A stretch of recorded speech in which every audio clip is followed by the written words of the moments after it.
Happy Saturday, everyone. Crystal Hive is live, and it's Keyforge Day.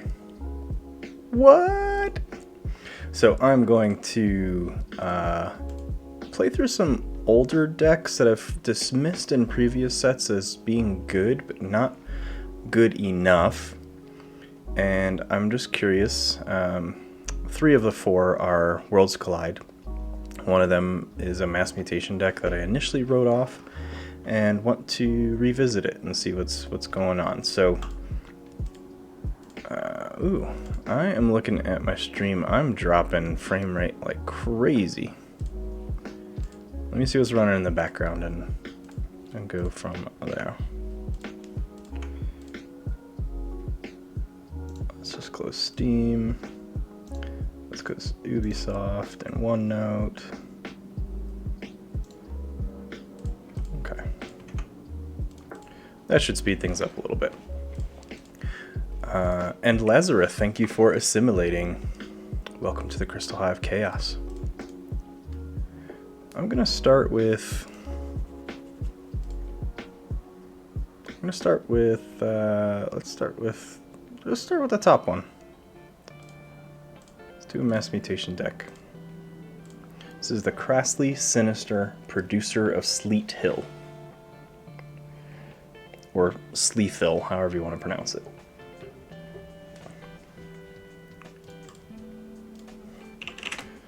This Untamed Star Alliance Shadows.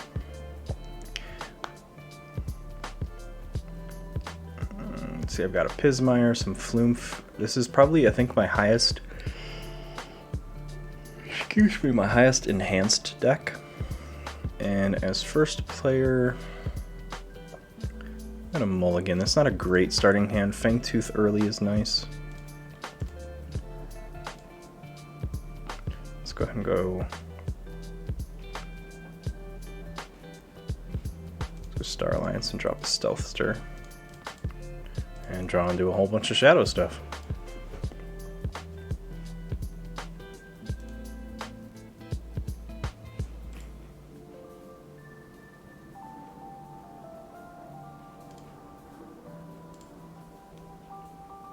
I have some really cool upgrades, enhancements in this. I got a Rad Penny that can immediately kill herself. Which sounds funny saying that out loud, but really useful because she can get herself immediately off the board. So let's go Shoulder Id, and then a Francis the Economist. Cut Purse. Let's go Rad Penny to the left.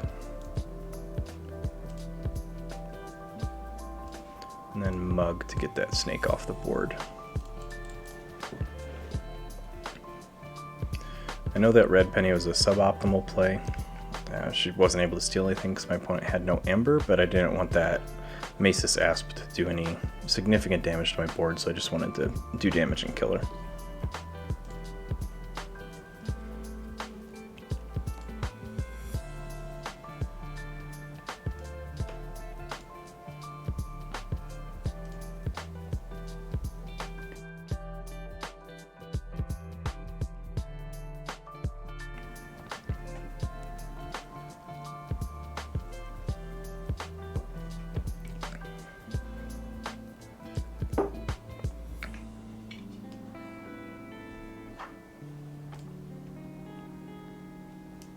Lycobot.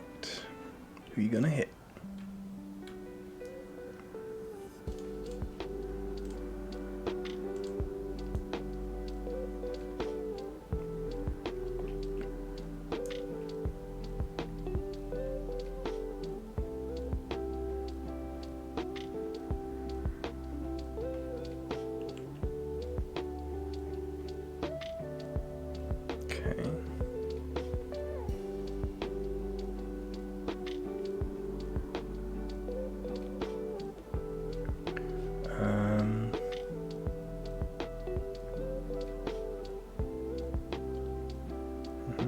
Let's go Untamed.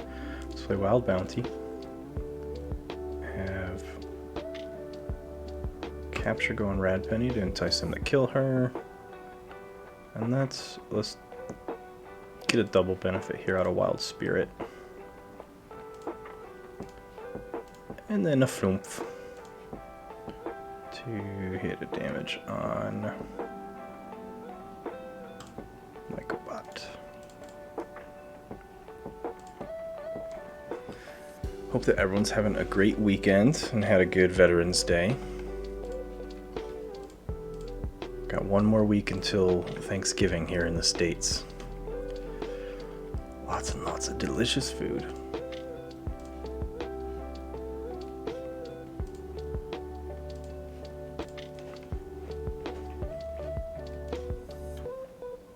Group Think Tank. Yeah, they're just going to abuse that Group Think Tank. That's what I assumed.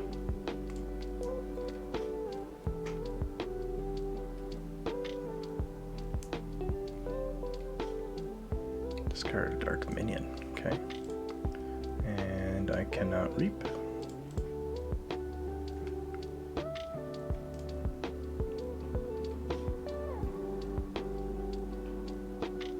So let's go.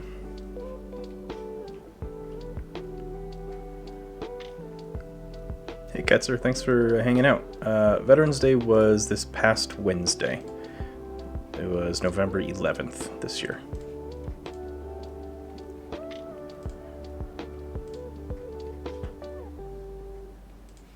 Go Star Alliance.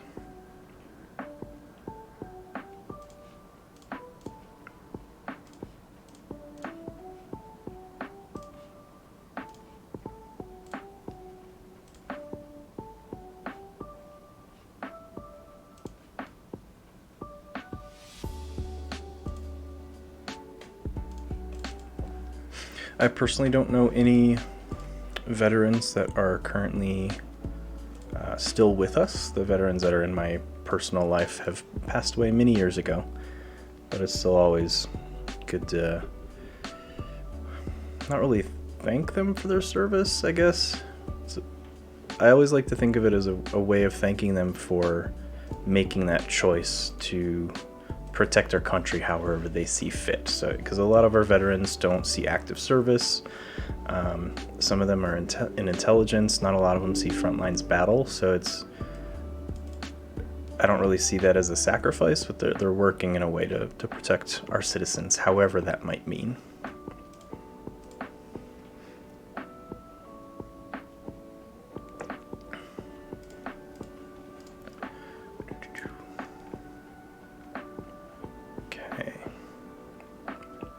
So let's go Untamed again. Seems apt. Let's go Flumph times 2. And let's go Rapid Evolution. Let's do a damage to Shoulder Id.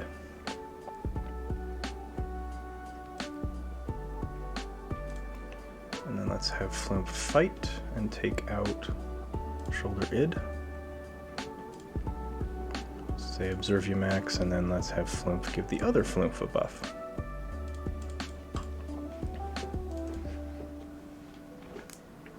How dare you break the family tradition? I was never interested in the military per se. There was about a year in high school where I was interested, but I think it was because my best friend at the time was enrolling in ROTC and had intentions to, and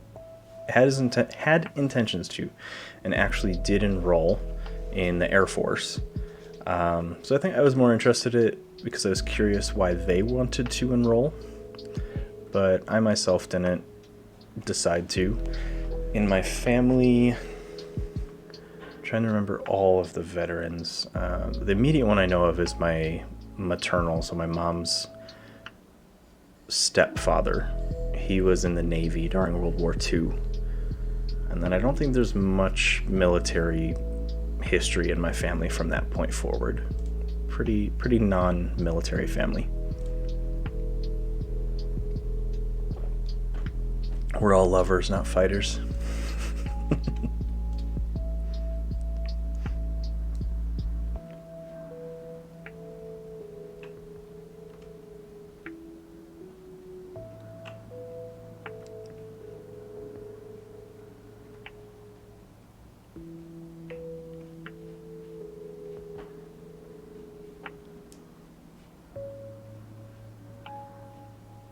not really paying attention to what's going on in this game.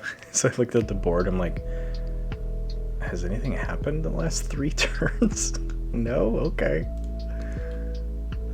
They're in Dis, they reaped with Drekker, so that's how they got to 6, okay. It's so true.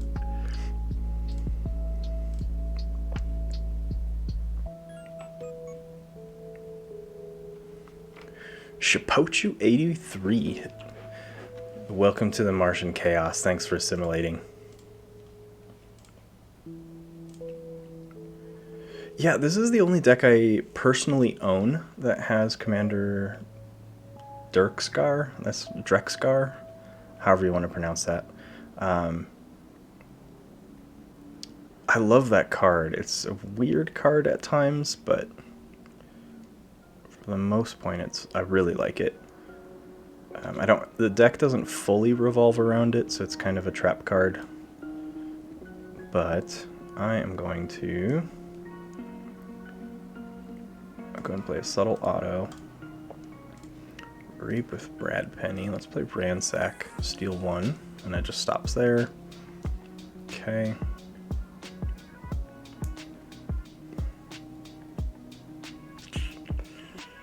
Bone Thing's not going to do anything.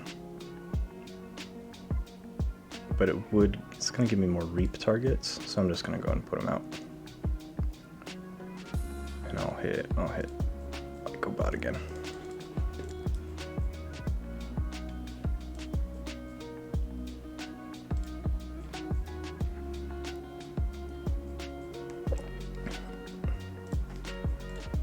And as some of you have been following me for a little while will notice, I am not streaming to Facebook or YouTube today.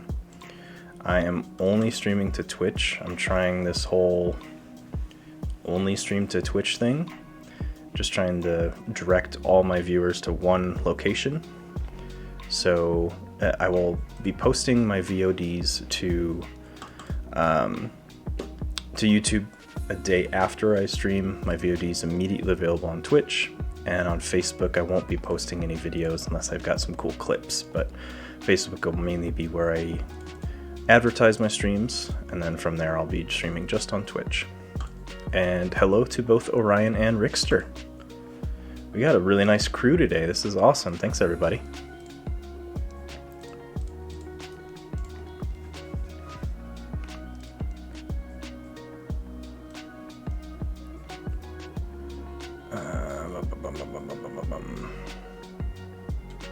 Let's go Untamed.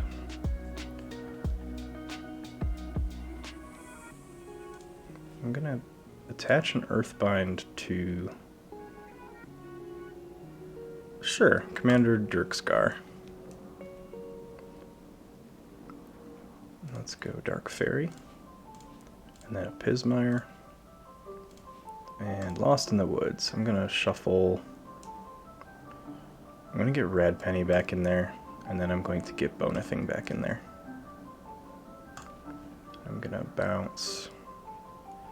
Definitely the Group Think Tank, and let's get Mesa Sasp away as well.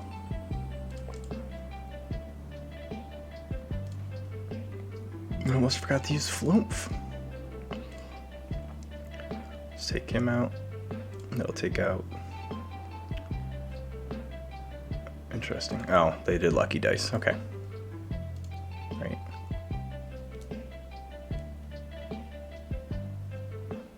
Trying to think what happened. No. Should probably read all the cards. Shadowsmith, and I attacked a mutant. That's what it is.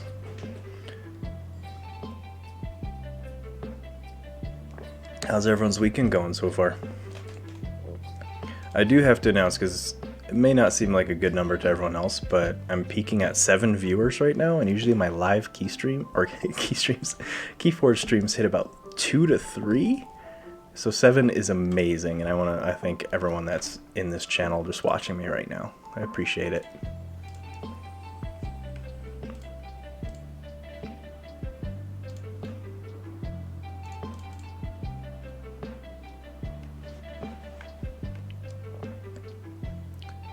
Okay, so my next target is going to be to get rid of this Finch Cloak, which will take out Drekker as well.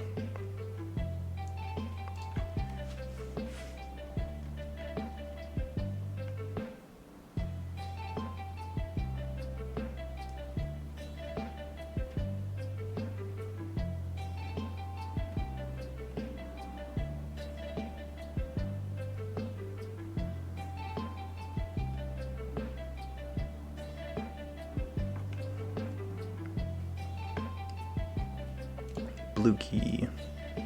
Star Alliance. Transporter platform. Ensign El Samra. Let's have Hadron Collision hit Shadowsmith. That's a lucky dice turn, but whatever, you know.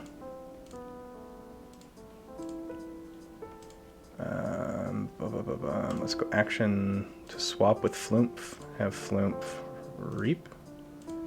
Reap.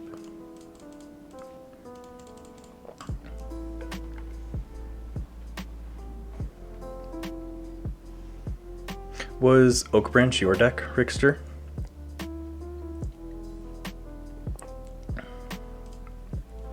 I had a lot of fun pulling other people's decks. I might try and make that like a monthly thing and just pick enough for one day, because it was really exhausting grinding. I played 18 matches on last Saturday, and in 18 matches, the amount of time it took me to stream the entire thing, not taking into account the 10-minute break I took halfway through, I played each match in less than 15 minutes. So I was fucking exhausted. I was basically playing speed chess with Keyforge. But Oak Branch was a fun deck. All the decks, even if I did terribly with them, they were fun to play. So I really enjoyed just leaning back and enjoying everything. I'm gonna go Shadows. And I'll answer your question in just a sec, Orion. You know I can't do two things at once. Let's go Rad Penny to hit herself. And then Bona Thing is going to hit on there.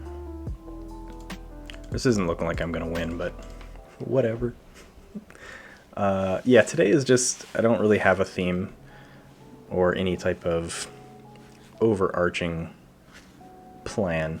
I'm playing some of my older decks that I have dismissed as there was just something about them that I didn't look at more than a couple times. So I'm trying out a Mass Mutation deck that fits that description, as well as I have 3 other Worlds Collide decks that I'm revisiting today.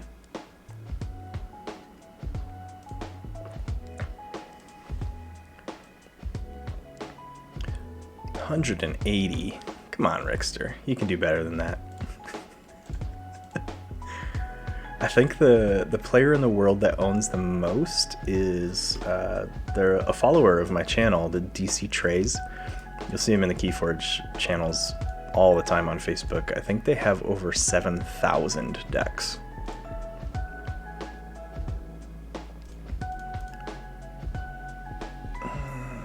Oh boy. I'm not gonna win this, so let's go Star Alliance.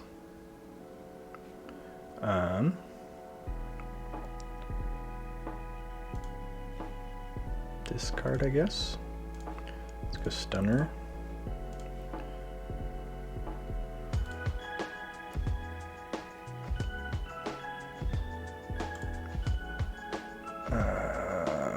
Sure, Transporter Platform. Stunner. And let's do Access Denied on Drekker. GG. Really negligible Amber control in this deck, and they had tons of control that slowed me down. This deck has 29 effective Amber, so I thought it would be faster, but I'm not impressed. I'm gonna hit down. Let's just go down the line here. I'll do Riddlesby of Vilefield. Yeah, 7,000 decks is... I wish I had that income, to be honest, because that's indisposable income. And I'm also making the assumption those 7,000 decks are all registered to them, but they're for sale, they're flipping really good decks, or flipping chase decks, all that kind of stuff. So, excuse me. It's not stagnant. They bought 7,000 decks and they're just sitting there, but...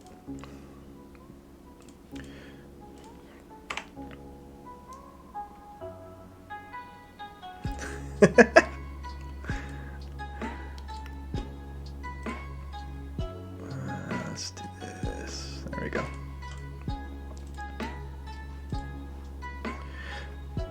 Saying currently twice is... I've got a pet peeve when people say...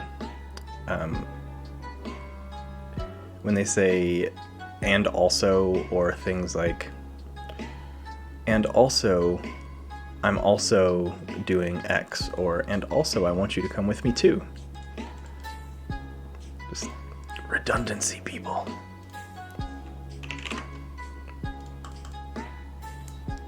So things of note here in Riddlesby of Vilefield. I've got 2 Too Much to Protects, 2 Hugger Muggers, Trust No One, a Mug, and a Breaker Hill.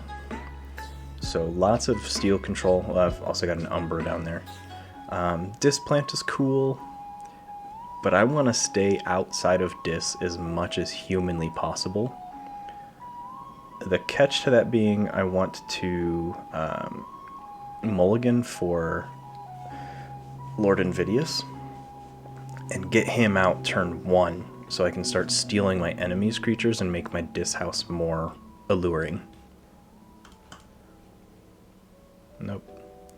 No Invidious. Okay.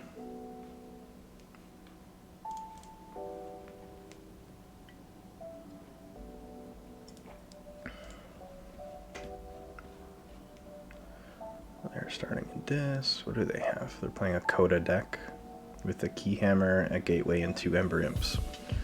And there's one of the Ember Imps. So Shadows, Mug, because I fucking hate that card.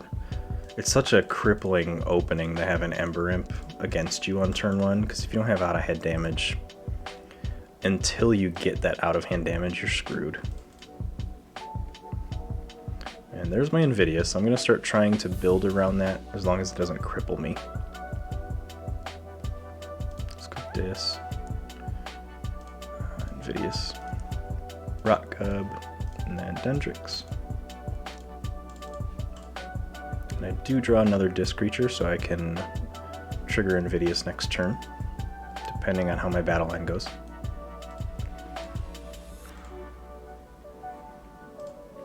I just realized my chat overlaps my icon there a little, or my... Oh boy, I'm gonna have to change that after stream.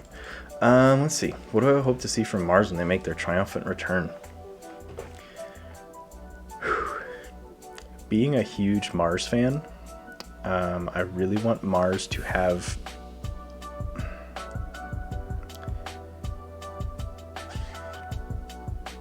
Trying to think of the right way to word it so what I'm thinking of comes across properly. What I want to see is I want Mars to be able to have better board presence. Doesn't mean they necessarily have to fight better, but they need better ways to manage board state reliably.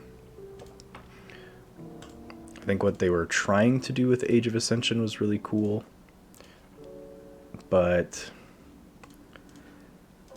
what they ended up doing, the way they ended up handling it didn't really play well. It all the exhausting and battle line moving and reap prevention was stunning, so shockworm and all that stuff were really cool control mechanics. But at that point, Dis was already established as the amazing control house. So Mars was trying to do something another house was already trying to do and still doing better than Mars. So I think if they take Mars and give them a better way to hold their own in the battle line, that's what I want to see.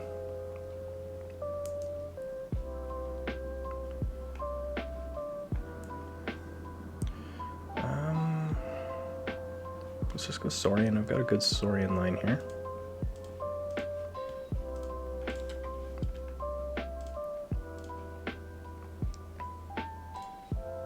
Reap, reap, you will fight. Okay.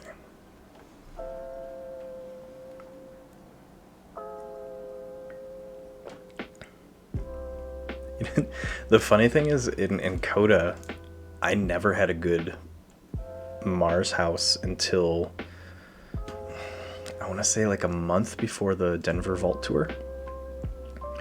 And the deck that I ended up playing, Rascal Vega, was bonkers in that meta. It had all kinds of amber control. It had blowout amber control in each house. It was a Sanctum, Mars, Shadows deck.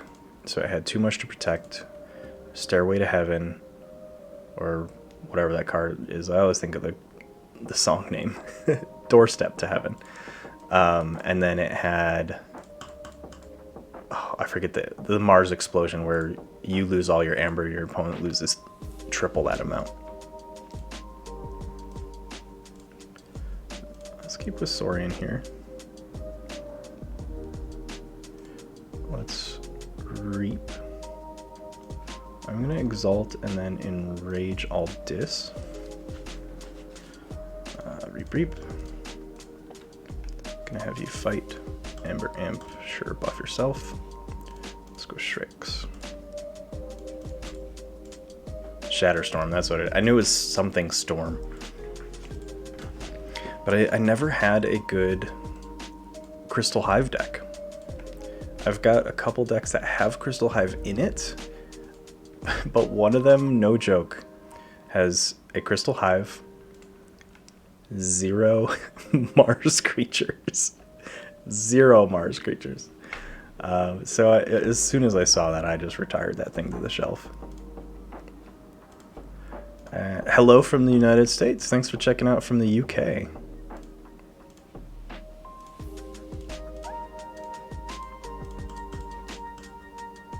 Let's see, the UK is 8 hours ahead of New York, so it's 7 or 8 p.m. there. Whatever. I'm just trying to figure out what time of day it is. I did name myself after Orion. I love the card concept, but the problem is I didn't ever have a good deck with it in it.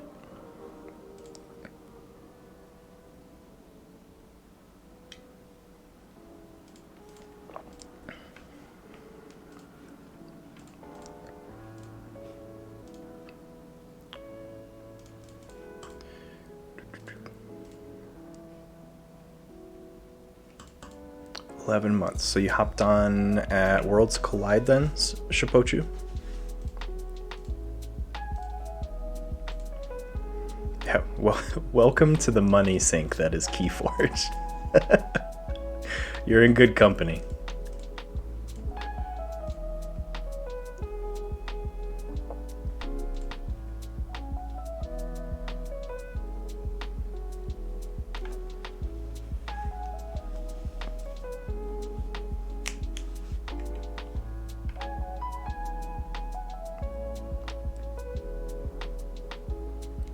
Have anything that can kill this Harbinger, unfortunately.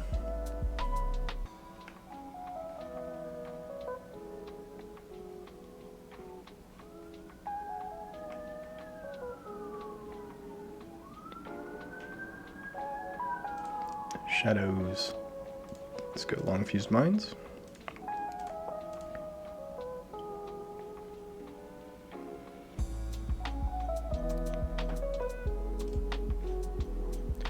And then Vinda.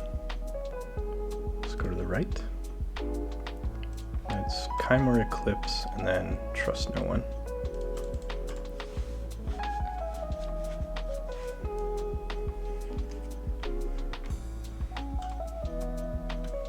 I agree on all those points. It's Magic the Gathering. I never played. I've said it multiple times. I just didn't have a group of friends that was into it, nor did I have the money. I was in high school when it became really popular, so all my money was going to gas and my cell phone bill. Keyforge, I played Dice Masters, played Game of Thrones card game, second edition. I didn't play first edition. And then played Star Wars Destiny, and those all felt okay. Just each of them was missing something to keep me interested. And then Keyforge came along and I immediately jumped in. I had to take it. And I have been obsessed ever since.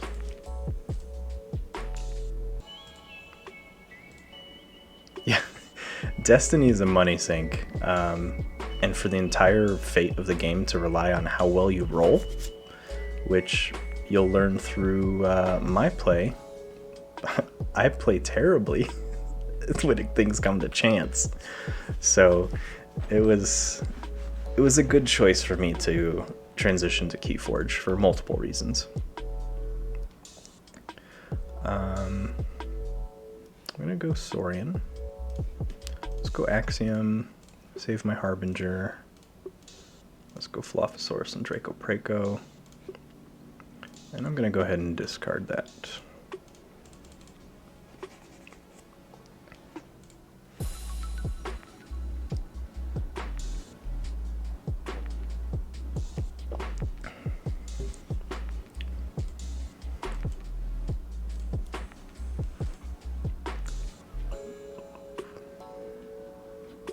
Interesting.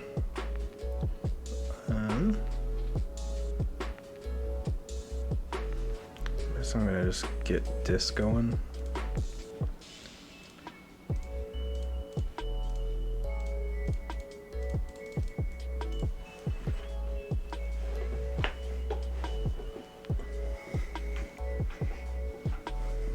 That's awesome, Shapochi. There are some, as with any community, there's going to be some bad eggs. There's going to be some less than savory people, but 99 plus whatever % of my interactions through Keyforge have been very friendly and very positive. Some of the people that I met at my very first Vault tour in the first year that Keyforge came out, I still talk to. They're semi-local players, like they're in the same state, but are multiple hour drive away, but I still talk to them online. It's a really accepting community, and I think it's because the game is so accessible to newer players, where you can literally pay $10 or whatever the cost is at your local store, whatever your currency exchange rate is. You could just buy a deck, sit at a table, and as long as someone's willing to help you learn, you can just play. There's no need for deck building. There's no need for chasing packs at several $100s worth of cards. It makes it really nice for newer players to join, and it makes it really great for the game and for the community that it can grow so easily.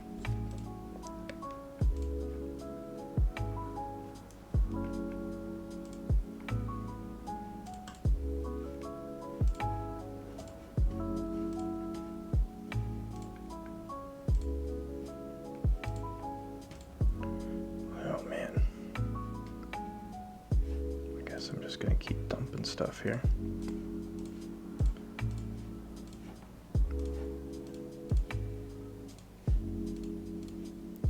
Malison, I'll just reap.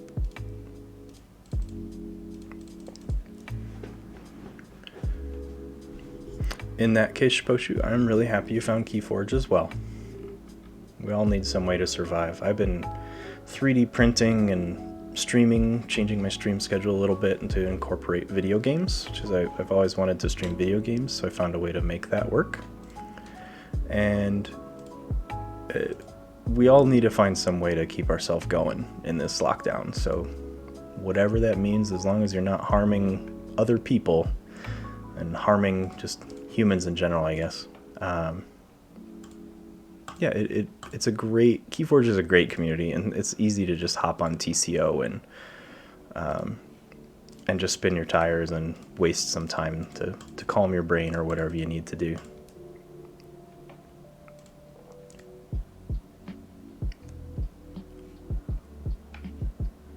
Oh, Ketzer, have you had announcements already that your OP is coming back, like from your local stores?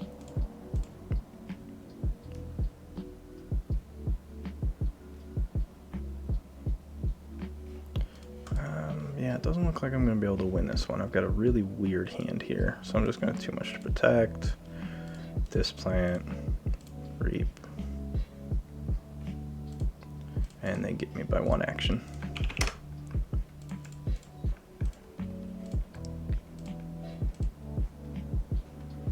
Let's go. Well, you know, I'm not having a great start here, and this is this is probably why I have retired a lot of these decks.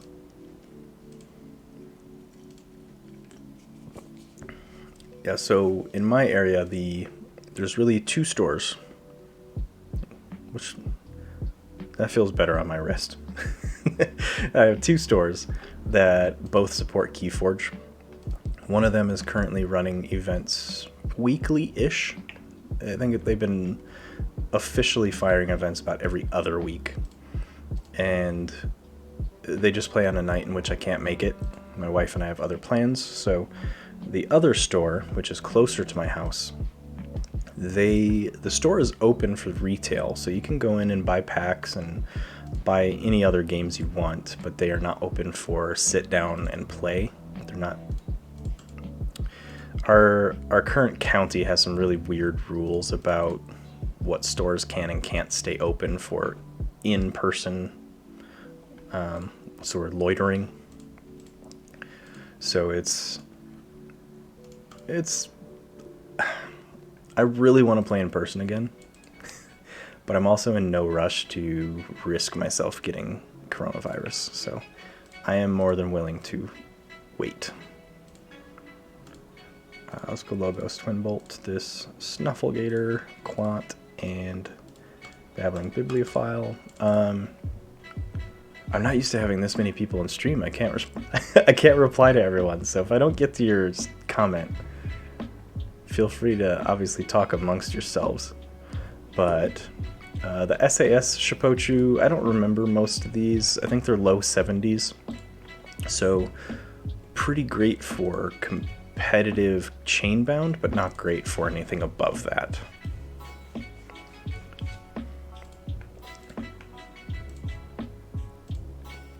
Yeah, our current area is we're seeing a pretty big rise in coronavirus cases, so our state as a whole, as well as the county we live in, have been putting stricter guidelines on everything, so it's going to be a little while longer.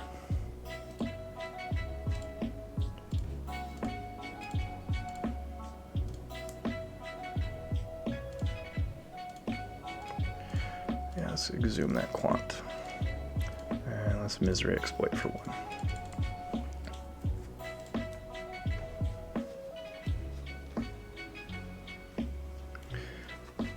I feel if there's only one game store in northern Colorado that I know of that does not support Magic at all, which baffles me. But they're a huge HeroClix store, so they do a lot of HeroClix sales and Keyforge support. They don't hold a lot of Keyforge events, but they do support the game. Let's see.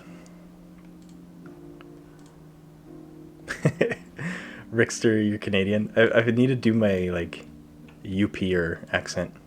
Oh, welcome to playing Keyforge, eh? I'm gonna draw a card here.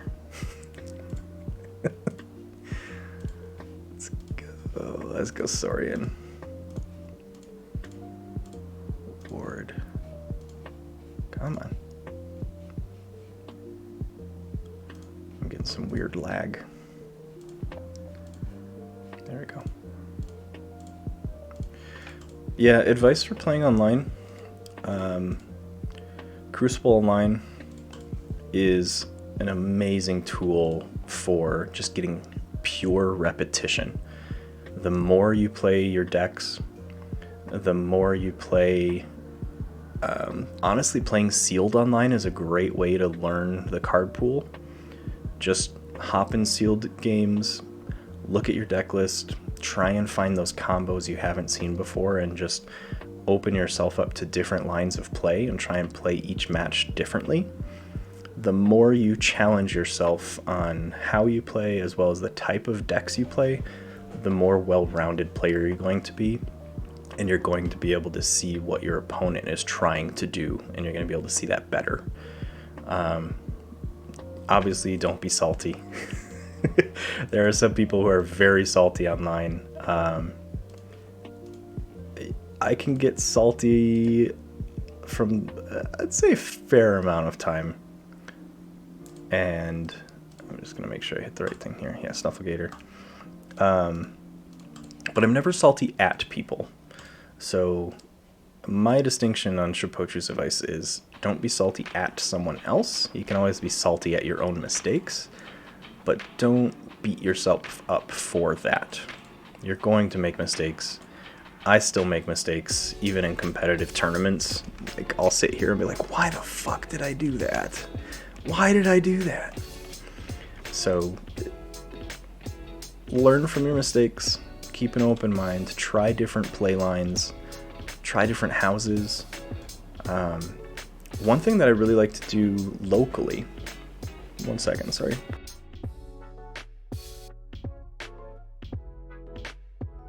A really cool kind of learning tool that I like to using is when your opponent has a deck that is just kicking your ass, and you know your deck's good, switch decks.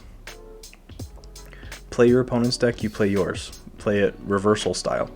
See if they can see or find something else in your deck that you're not seeing. And sometimes just playing their deck against your own is going to give you a better idea of what your deck is missing against that.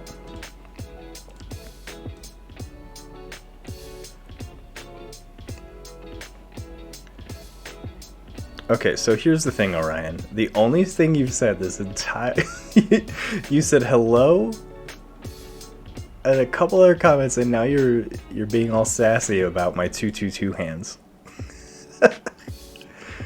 You're a dick. Okay.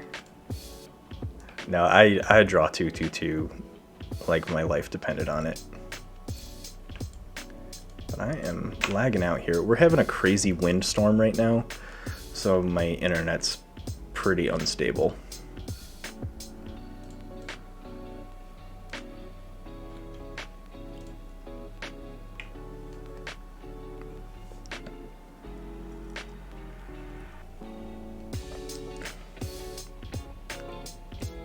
What's going on?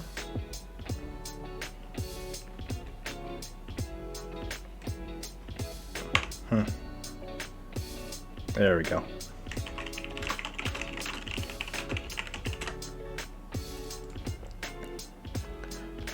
So I want to reap, and let's do Raider Gallum. Let's go Phalanx Strike. Who do I want to get rid of? I want to very clearly get rid of Ixlo Bolter. And then let's exalt the Legionary to hit Ermic.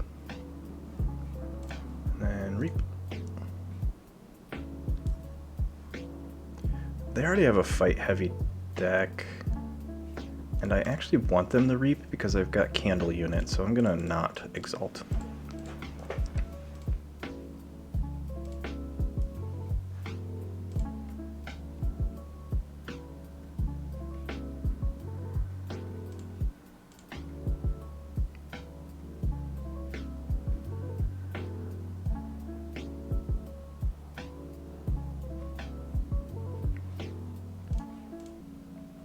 Let's see, got my first key. I kind of want to stay in Saurian, but I don't want to fall too far behind, so I'm going to pop some disc creatures out. Let's go Library of the Damned. Let's Rot Gub.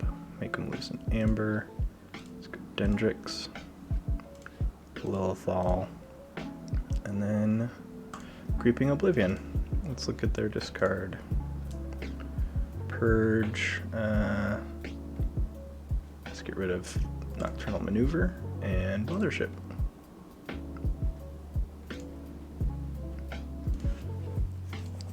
I've always been interested in the Kote tournaments, because that's the Keyforge Online team event, right? That's what KOTE stands for.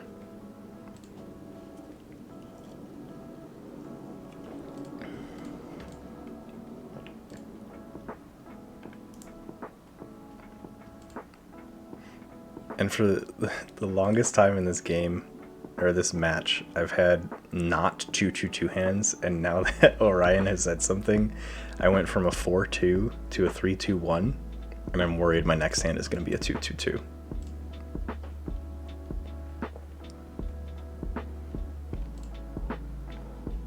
I'm trying to think of all the teams in the United States. We've got Team SAS. We've got pieces of the Crucible Online team, because I think a couple are in the UK and a couple are in the United States.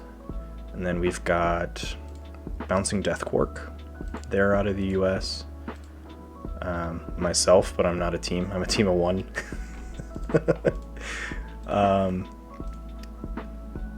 Yeah, I think the UK is in a slightly better situation than the United States in terms of teams, because the United States is so large, it's hard for Americans to travel feasibly for tournaments. Yeah, and Reap Out. That was the one I was thinking of that I couldn't think of. Fuck, I'm gonna go Saurian. I should probably stop talking and take my turn. So we're gonna drop this Spartosaur out here for a potential full board clear, except for my dinosaurs. So let's Reap, Reap, Reap. And I'm not going to use that ability. Yeah, Sanctimonious. Wild Wormhole are all United States-based players, but they're very, very inconsistent in their release of content.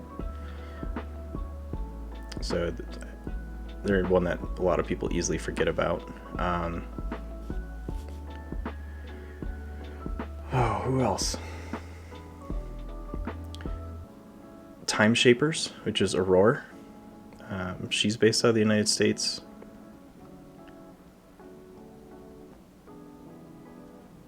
Yeah, it's been crazy watching the growth of Keyforge content creators, and it's been really, I guess the best way, it's been really heartwarming to see that the community is not rapidly, but very steadily growing. And it's really cool to finally be in a game that is consistently growing and not just steadily dying. Like Destiny had a spike, I was gonna say splurge, but a spike in growth at the second set, and then from there it just slowly died.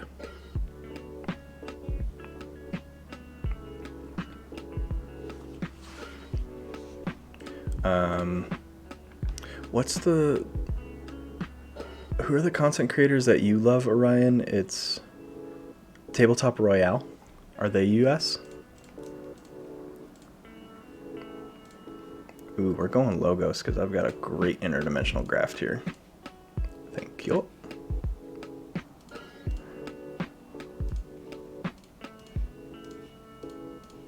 And let's Reap. Let's discard Lilithal.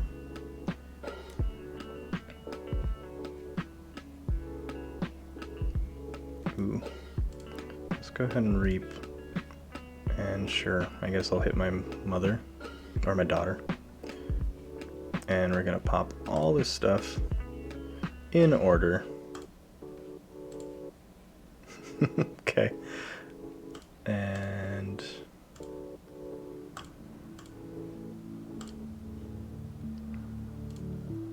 on the right.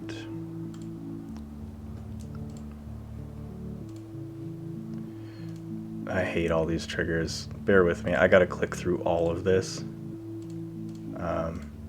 Just so it processes that it used every single one of these creatures during this Spartosaur trigger. I'm just going through it super fast.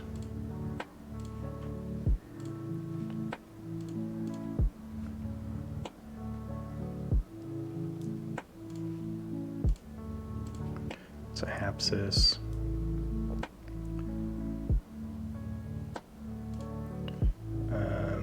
Sure, let's go Cutthroat Research as well, because I'm gonna steal 2 and then I'll get the rest from my graft.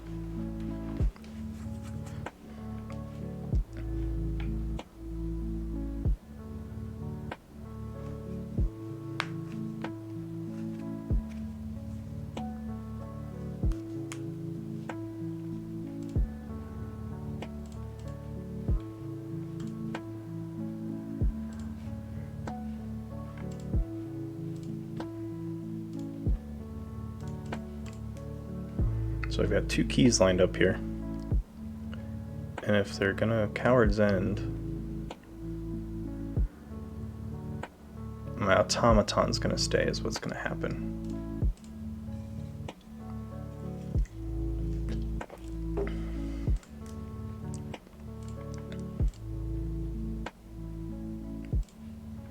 Ooh, burn the stockpile. Is that what their channel is dedicated to, or is this just a series they've been doing? I'm not an artist, but I love just admiring the art of the game. I don't know if you can, let me pan my camera up. So yeah, I really enjoy the art of Keyforge. I've got an entire wall of posters here. I have some posters that I haven't put up because we're running out of space in our small house here.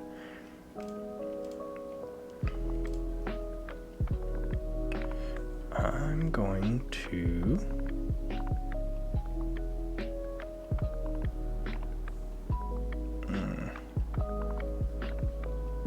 I need to be at least 2 over. And they have a burn the stockpile, so I need to be 6 over, so I need to get to 12 amber. So let's go Saurian. Odoac. Golden Spiral. Exalt and Reap.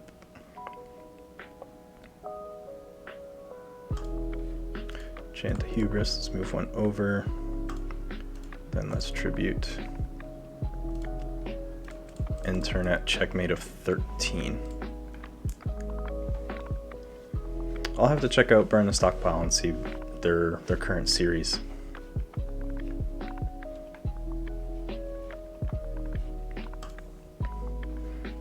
I'm gonna write myself a note so I don't write it down. I am absolutely gonna forget.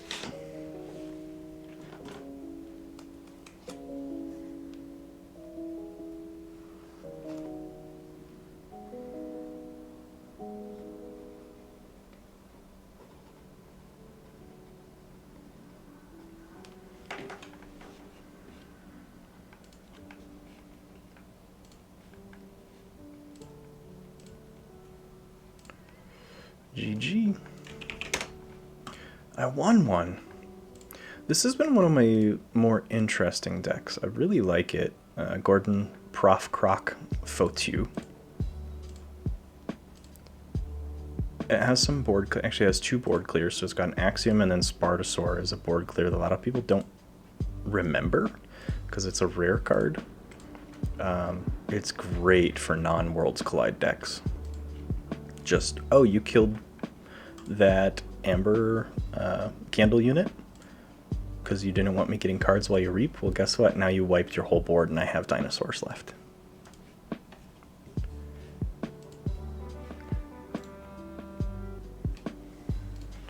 I also need to go over here. My layout's not working again for my now playing widget. There we go. Just had to refresh it. We're good. We're good, good, good, good, good.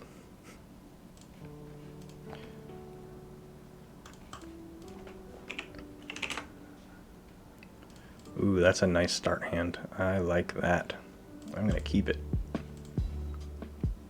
Candle unit with reassembling automaton and daughter. All this reassembling automaton needs is a discombobulator. That would make him really pretty.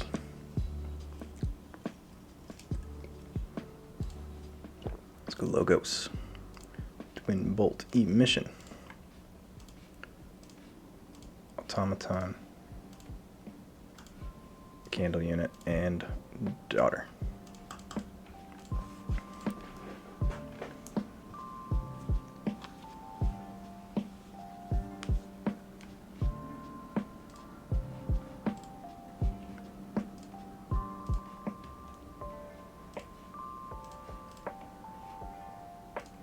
I feel like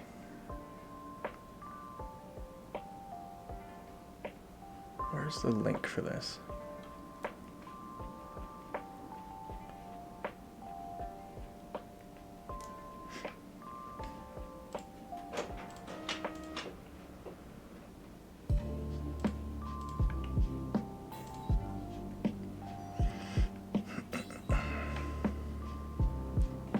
They have nothing in their discard right now, so if I'm gonna go Saurian, because they don't have Saurian, so I'm gonna get the Spartosaur out.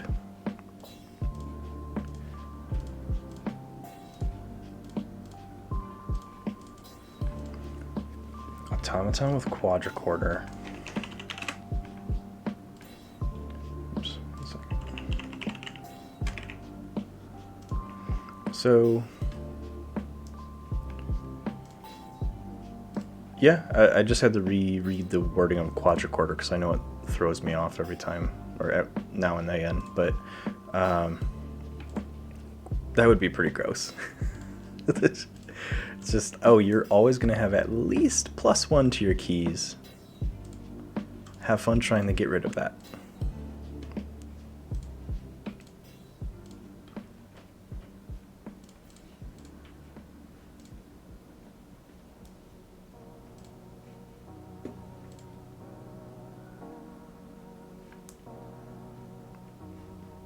Perfect, my overlay's working. Little pop-up. So here's a question for everyone that's in the channel. If you are looking at the chat on stream, would it be better if I made this background, you can't really see, I'm going to try and outline it here. If I made this background here a purple block, and I shrink the size of the text so it can't overlap here, would that be easier to read instead of having it go all the way across this graphic?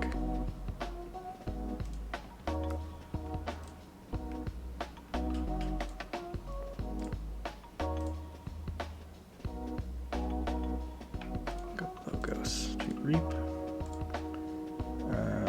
Capture one? No, I'm just gonna reap. And you're gonna fight. And let's move you to the left.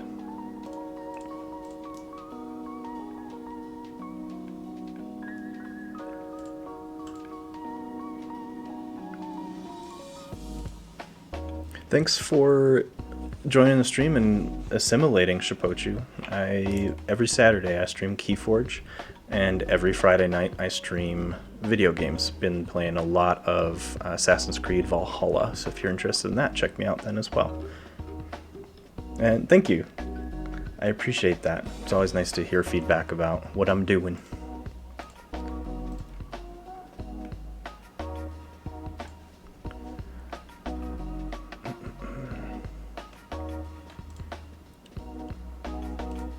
Cheers, mate. Let's go dis.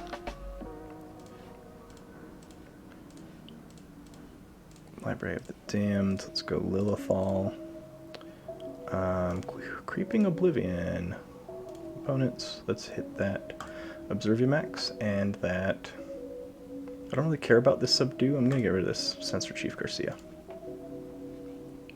And I'll discard that Misery Exploit. And Goober, I wouldn't shrink the text size, I would just be shrinking the box so the text is restricted to a space that does not overlap the graphic. So the text would just be in this whole top right area.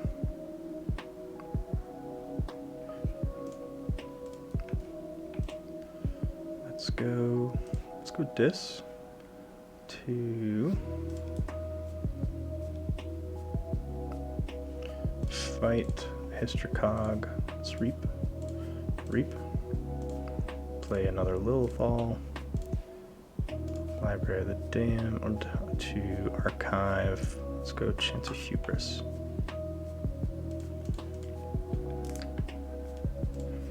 I think the layout itself, I like the location of the text. It's out of the way, it doesn't impact the game. For my eyes, that's why I'm asking everyone else, because for the color of this teal with white is really hard to see. So I just want to make the box smaller. Why are my hands tipped? Make the box smaller so it doesn't overlap the graphic. What do we got in here? Let's go Saurian.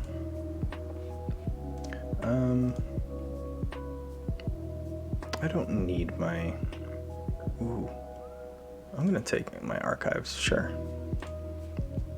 Let's go ahead and put Tricerian Legionary. Let's ward Odoak. Let's put a Legionary over here and ward Raider Gallum. Let's put a Perfectus Ludo. Let's reap, exalt, then Chant of Hubris to move that onto, who do I want to get rid of? Probably Scout Pete. Yeah, they got a lot of tutoring in here. I'm actually going to get rid of Lyco Alien. So I'm going to Phalanx Strike Lyco Alien. And I will exalt Automaton to nuke Chan. What house was Ansorian? Now I'll end my turn.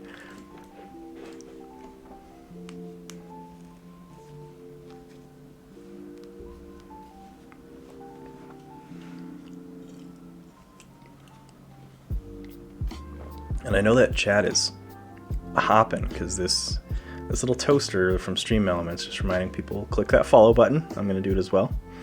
If you are enjoying the content, please click the follow button. Please share, subscribe, all that kind of stuff. I don't know if you can subscribe to me yet because I'm not an affiliate. Working on it, getting there. Today's stream will definitely help. But once you can subscribe, go ahead and click that button, ding that bell. Ooh, gateway, rough.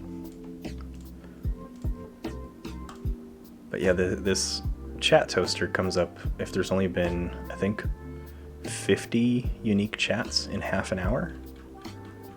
So every time I see that pop up, I smile and I'm like, oh yes, people are participating and they're liking what I'm doing.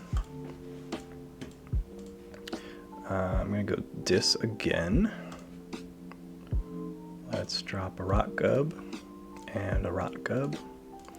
Library of the Damned to pop a Golden Spiral in there, and let's put a Dendrix out.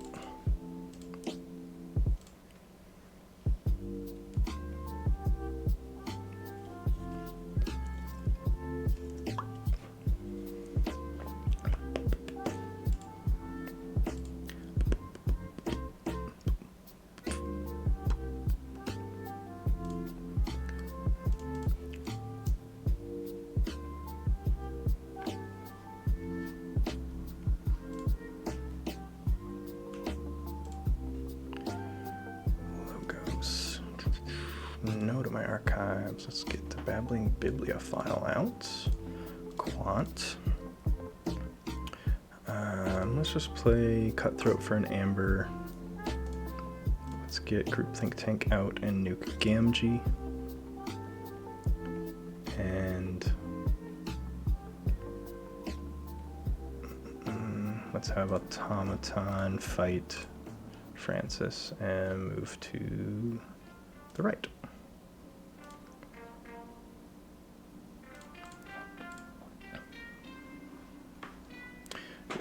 You are not being distracting, Ketzer, so chat away. If I don't get to your chats immediately, it's just because I'm distracted by the game. But the beauty of Twitch is you've got currently, I want to say 7 other people in the chat with you, so they can reply too. It doesn't always have to be me.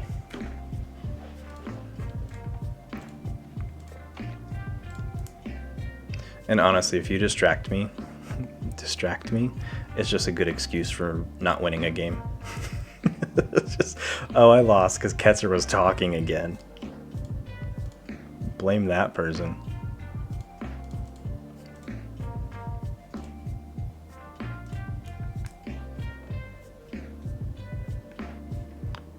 Nice, they left my bibliophile up, so I'm going to use it immediately. Let's drop a Hapsis. I want to get rid of that Cinder. I don't think, yeah, there's no groupthink targets.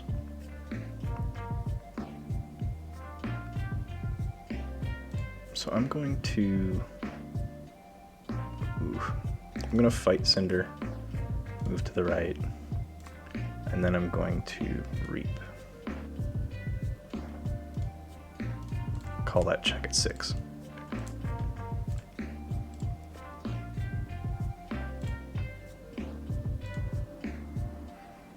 I wish I was much better at this streaming thing, because I could immediately pop up a poll. You know, like, that's a good question. Who's excited for Unfathomable? I will say that yes, I am. 2 hands up.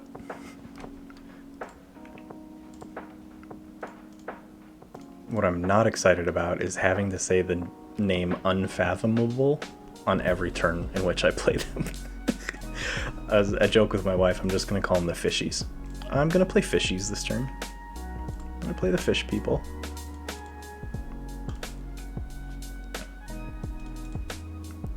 Let's go Lilithal. Inspector. Oops. Let's archive my graft. Let's exhume. What do I want to exhume? I'm going to exhume Candle Unit.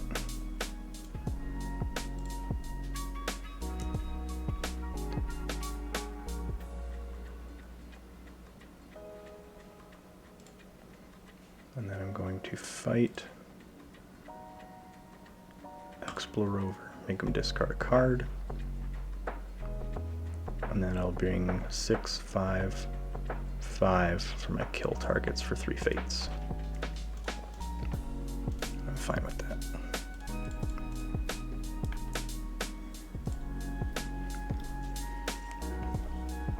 Oh man, there was an absolute asshole at the Vault Tour. I say that out of love. Nah, I just say it because they were an asshole. But I played against him, beat him. Everything I did, they were like, judge, judge, judge, can they do that? I'm not gonna allow that. Judge, they gotta undo this. And the reason I bring that up is because I could see that person if you said, I'm gonna play the fish. Yeah, I'm calling the fish house. They would have been like, judge, I don't know what house they're calling. It's just like, I've never wanted to punch a human being so bad in the face. Oh man, okay. I am going to go, man, they got 3 rad pennies? Gross. Let's go Logos. Yes, because I can at least get 1 amber on the interdimensional graft. So then let's go Titan Guardian. Let's have the automaton reap, and you're gonna nuke that red penny. They are all elusive, right? So I'm going to have you fight subject Kirby. I'm going to have you reap. Then let's go daughter and sanitation engineer. 4 of 6. I'll be at 5 of 6. What is the heck house? Is that Dis?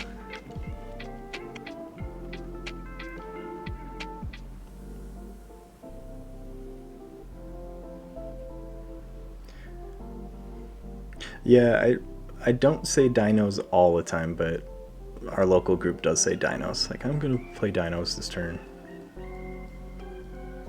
I've jokingly also said that I'm gonna play Dat House because I'm super funny and I love dad jokes.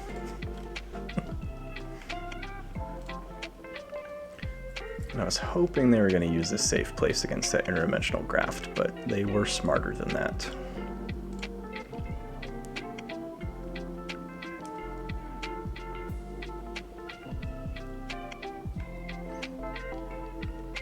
And Logos is going to be my house for the next couple turns.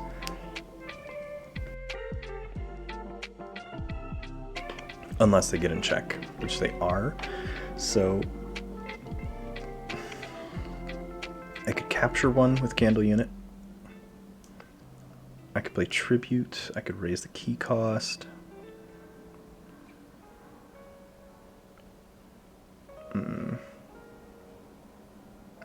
I'm going to play Logos. I will capture. Then I'm going to fight this Hystricog, which gives me a Quant. I love that. Reap. Let's reap with Sanitation Engineer and discard. Get rid of Lilithal.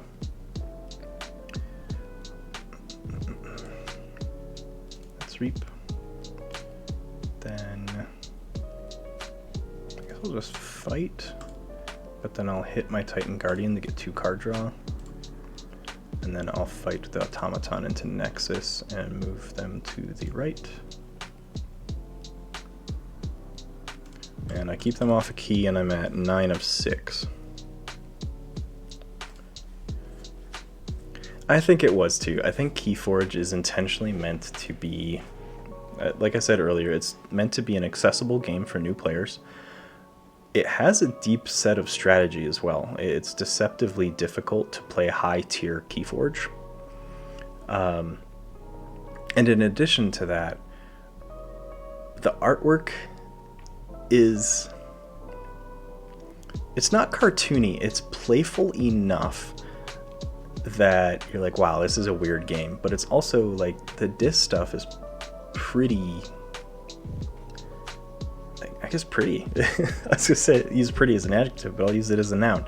Or I guess those are both adjectives. I've had too much caffeine today. Yeah, it gets to a point where like it doesn't take itself too seriously, but it still makes it accessible, but the art is also really nice. And man, this deck's 2-0. I'm gonna try another casual queue and see what else it can do, and I might start hopping this one into competitive queues.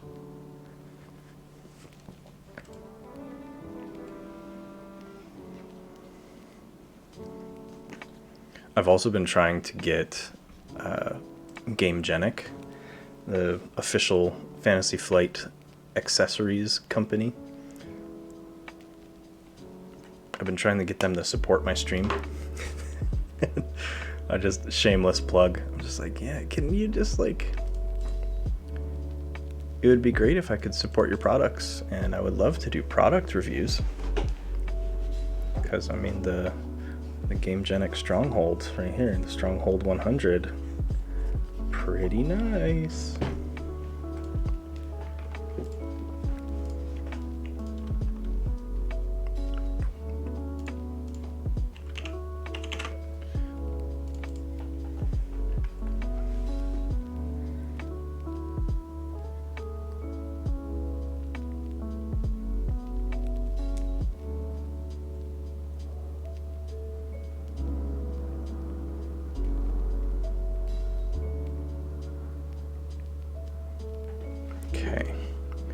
I am gonna go Saurian. Let's get this line going. Let's get Ludo. Yeah, we get a Legionary. And then Raider Golem, and I don't need Phalanx, because that's... I would hit myself, so I'm just going to save that.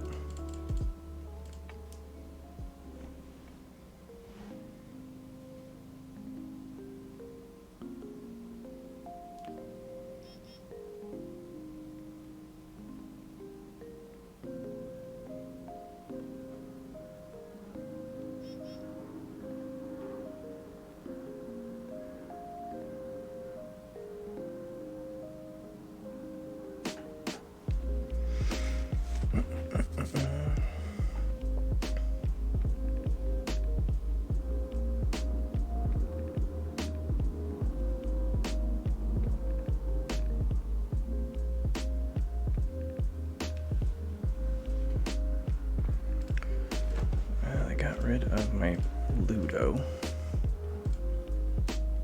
Let's go Dis. Let's get some of that stuff going. Rock Gub, now Lilithal. Sorry, I just got a text from my family, so I was checking that. One of your players. Right? Like, I get when you're against a timer and you're in a competitive tournament and you know you're going to lose. There's a difference between conceding in those tournaments and just saying, you know what, there's no way I can beat you. You have to make one very specific mistake, and I don't think you're going to. Or they wait to see if they make that mistake. There's a difference in conceding at that point. Like, hey, you earned that win. Great, let's enjoy a nice long break between our next match. Versus going into a casual tournament and just, you know what? I'm not going to beat you, but I'm going to try and make your life a living hell, and I'm going to see what silly, fun things I can do.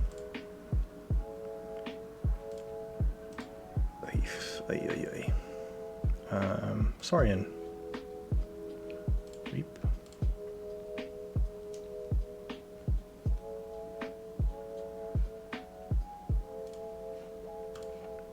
Then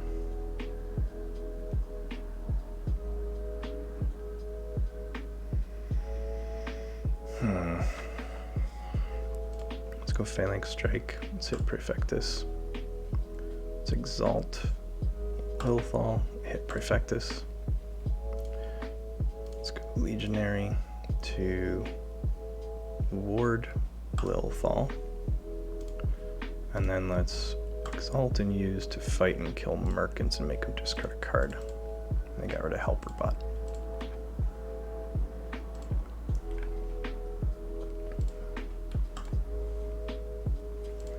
I think one of my favorite how the hell did I pull that off victories in Keyforge was, it was a casual play game, and God, I was miles behind. The only way I could win was by playing a Merkins and my opponent's single card in their archives being a Keyforge.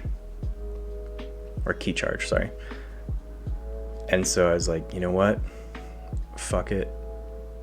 And then I sat and thought, I'm like, no, their Keycharge got shuffled back in. It's not in their discard, or it's not in their deck. So I played Merkins, still took their archives. It ended up being a Wild Wormhole. The Wild Wormhole played the top of my deck into a steel card. I forget which one it was, but that put me into check and brought them down to one below check. And I was like, you got an answer for that? And they just laughed. You're like, nope, good game. I can't do anything. Let's see.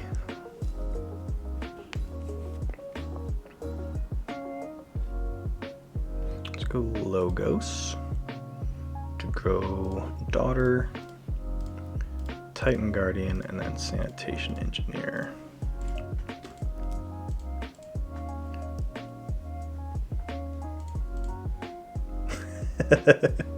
Sting is a deceptively high skill cap card.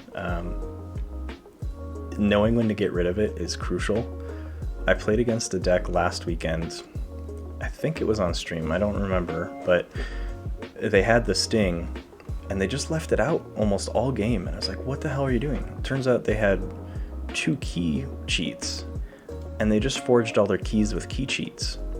They never needed to get rid of the Sting, and so all they ever had to do was stay ahead of me in pace and keep their board larger than mine. And I'm like, well, that was a cool deck. I wish I had a deck like that.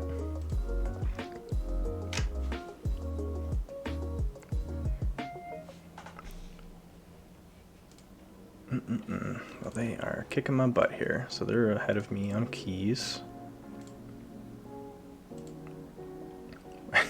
Smiling Roof. Smiling Roof is a weird card. I don't think I've ever been able to trigger her. At 1 power, her ability isn't strong enough. Most of the time I just put her out in hopes that people leave her alone, and I get like 1 reap out of her, but I don't think I've even ever gotten that. I don't have any good creatures to exhume, so let me go Logos.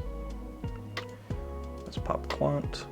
Let's do Automaton, Reap with Daughter, Reap with Sanitation Engineer to get rid of Misery Exploit. And then let's have Titan Guardian fight Mechanic, draw 2 more cards.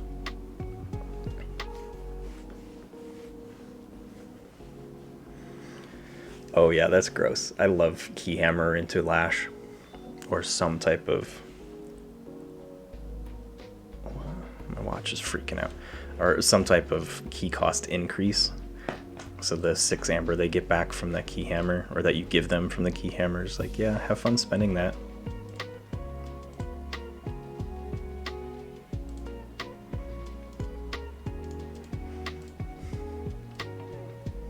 And you were able to trigger Ruth on the turn following your opponent forging, or is it after you forge?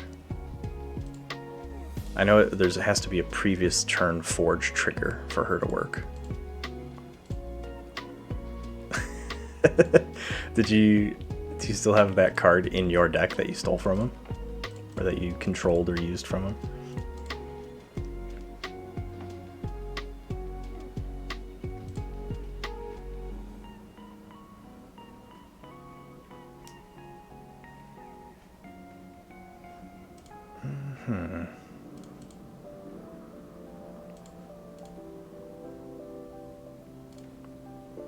I can get them off a key here with an Exhume on a Rot Gub.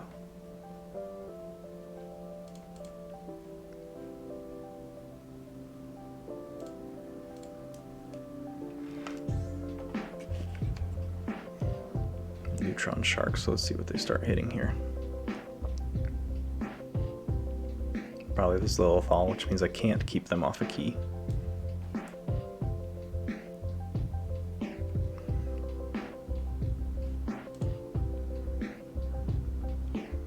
I'm just watching what they discard, so they hit a Ronnie, which is, I'm fine with them losing. So they get another trigger, a Neutron Shark.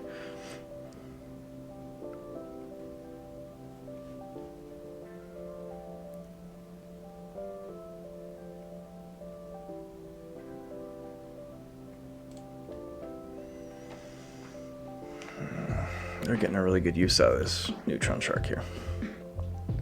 They hit my Lilithal, and they're gonna keep going.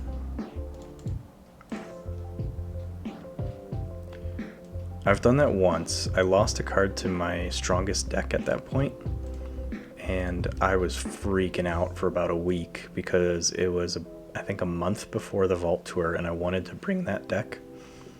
And so I was like, oh god, I can't play if I don't have that card. And found it, I think, about a week later. It ended up being in a different deck that I had sleeved with the exact same sleeves. So I was causing myself some stress.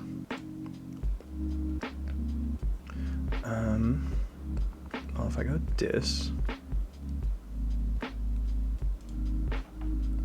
Let's go Rock Gub, Dendrix, Lilithal, Exhume. I'm not gonna keep them off a key by playing another Rock Gub, so I'm going to play another Daughter to the right.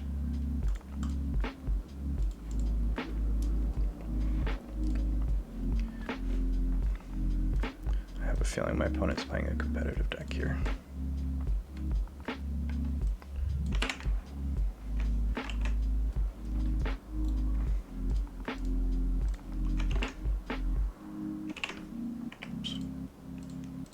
Pop that in there.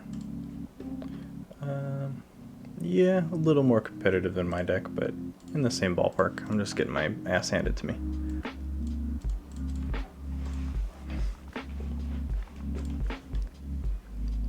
I want to use this Logos board, but I also want to use this Saurian board.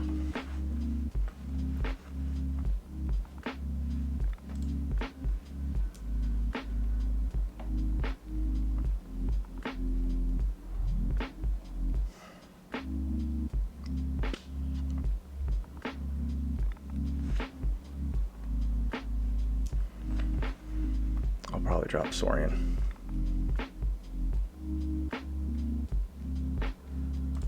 Let's do it. Odoak, Capture, Spartasaur, Draco, Chant of Hubris.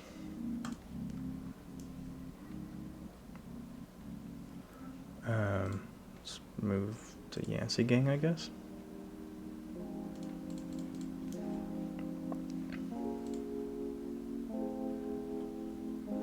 Then I've got a nice Tribute here, which will be a good Saurian turn. I've got a couple Logos options. Dis again is, there's not a lot of great play effects, so I need Dis to be set up early. And Dis is usually, often gets discarded, to be honest. Too bad you can't steal, but no, you can triple capture. That's fine. Okay.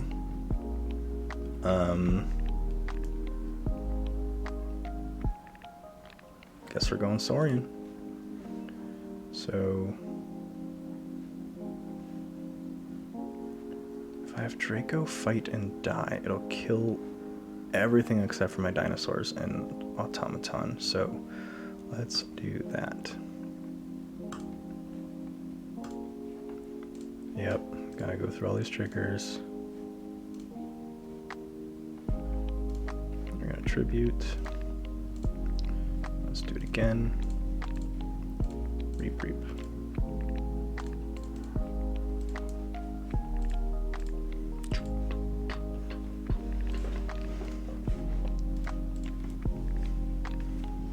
And this will be my last match before I take a quick 5-minute break, and then I'll come back and play my final deck of the day.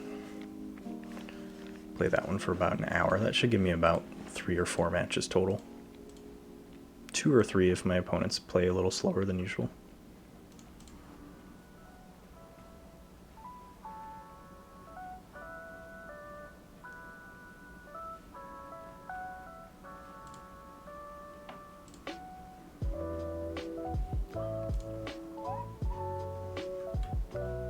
Spartasaur. Oh yeah, he does have a fight, gain 2 amber, doesn't he? Oopsie poopsie. Let's go, Logos. Steal 2, I guess.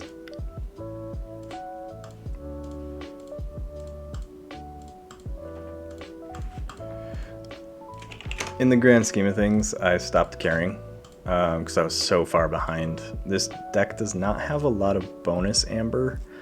So if a deck is able to maintain amber control tempo, I'm screwed. But this is my only decent deck with a Spartasaur, so I honestly forgot that he had a fight, gain 2 amber. But my opponent did a really, really good job of clearing my board when they needed to, so not much else I could have done. But I'm going to take a quick 5-minute break, feel free to the chat, take a break as well, and I will be back to grind out the last deck for the day.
know if that was 5 minutes, but I'm back.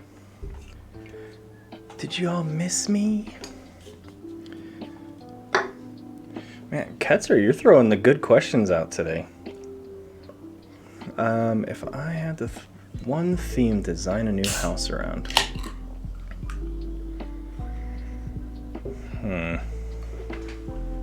Oh, I'll read Orion's answer first.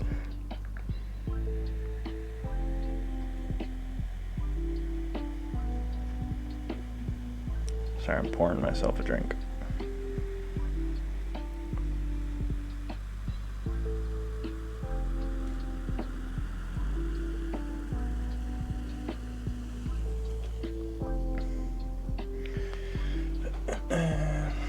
Okay. Read Orion's first. Titans or Krakens or something. The rares were like the heads, and regular creatures were different.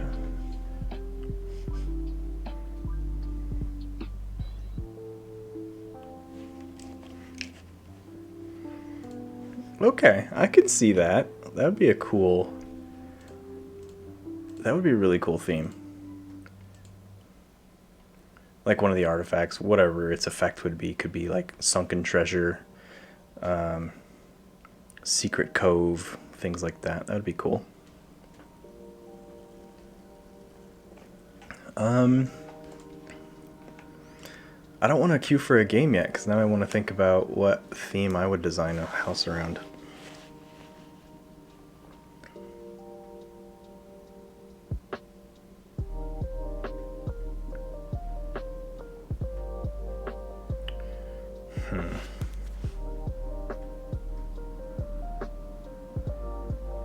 So,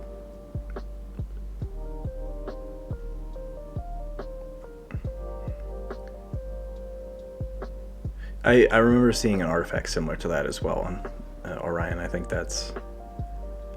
I blank on card names a lot. I remember cards generally a lot by their art. Very visual thinker. So once I saw it, I'd be like, yeah, there it is. For context, my answer, so I like really dark themes.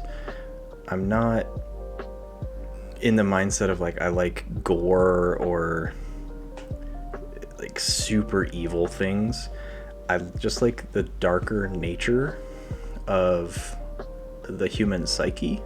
I'm also, my career is in psychology, so I work with human mind on a daily basis.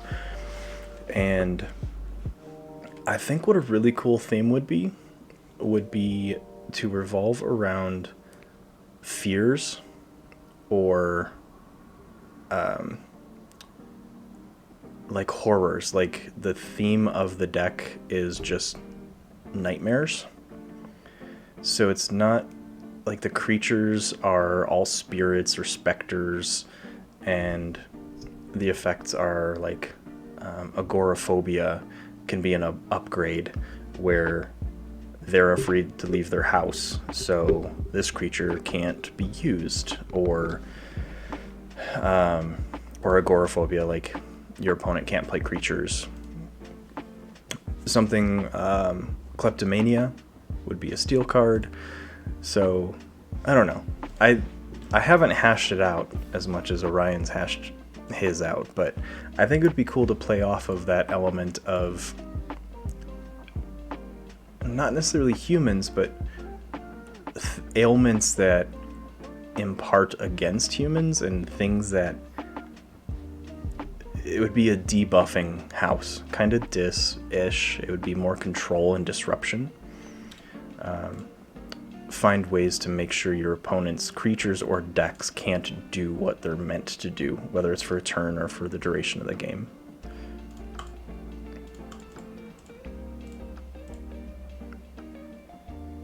Then there would be like nyctophobia, where they can't go in, people are afraid of darkness. So if it would be something like if they're the only creature left on the battle line, they're destroyed. I think you could do some pretty cool stuff with that theme. Whether you could balance it properly or get it fully hashed out is a different story.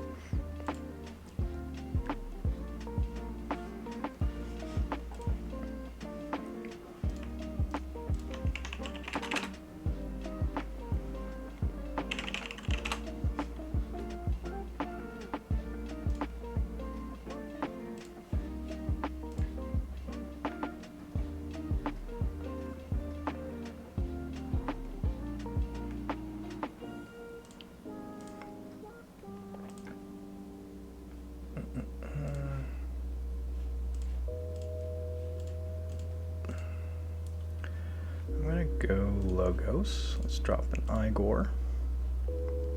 And yeah, let's take an Anomaly Exploiter. And then Wild Wormhole.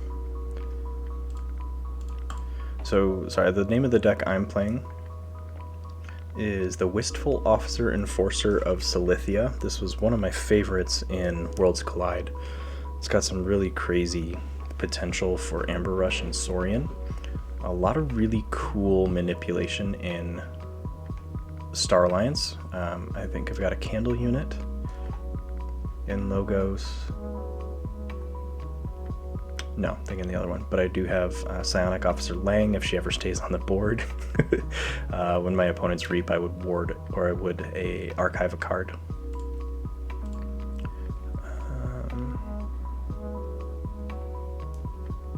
I'm gonna go Logos. That's Entropic Swirl, Lord Invidious, and then Anomaly Exploiter to get rid of him. Let's reap with Igor.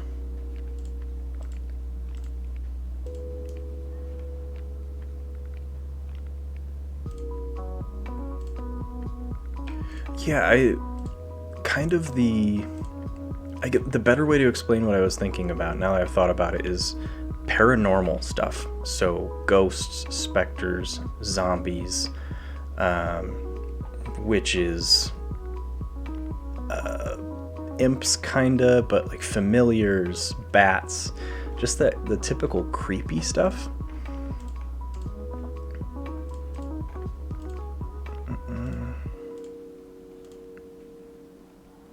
Let's go. I do have a lot of fight out here, so I'm gonna go. Why not? Let's go Star Alliance. Helms and Spears. I think you have told me how much you hate my Worlds Collide decks. Worlds Collide set-wise, I got the best variety of decks, as well as the most universally strong decks. And this one's up there, and I'm giving this deck a lot of new tries. I've played it a little more before today's stream, but they drop a General Order 24. Fuck this. Okay, I have a lot of fun with this deck. I'm trying to figure out what it's good at and what it's not. Let's go 6 Emperor Tyrannosaurus to hit Titan Engineer.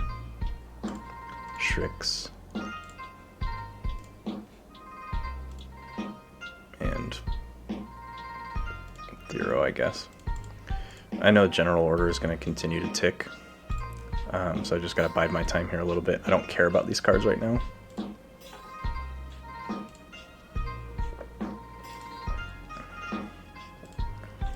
But I do think Keyforge has room for a debuffing house, where their mechanics are a lot of decreased power, remove all armor for a turn.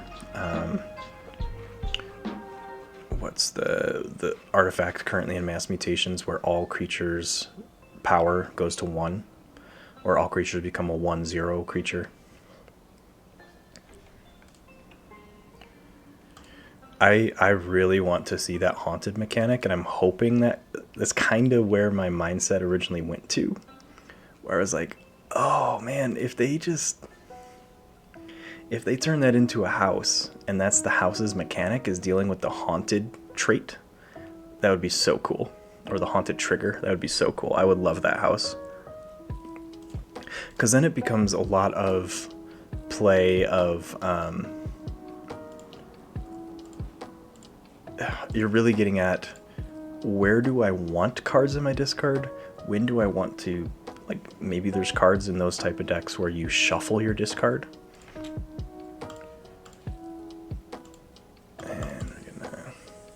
End my turn there. Pale Star, yep. So I love that type of mechanic where I love recursion decks. My wife and I play Arkham Horror LCG all the time, and I love decks that do just constant tutoring effects. Let me dig through my deck, let me look through my discard, let me pull cards back, let me reshuffle things, and I'm hoping, whether it's in the next few sets or not, I'm hoping some set introduces a house that uses that mechanic regularly. It's blue, Saurian. Let's go Centurion, Ludo, and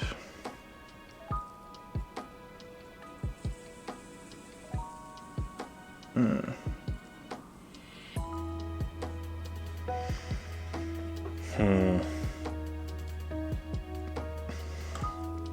gonna play it to the left and then just reap.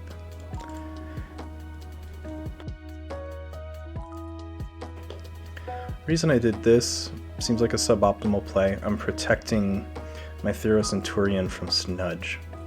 So they would have to, if they went Dis, they'd have to fight with Cinder to kill one of these, then use Snudge to bounce my Thero. They do drop a Forge Compiler.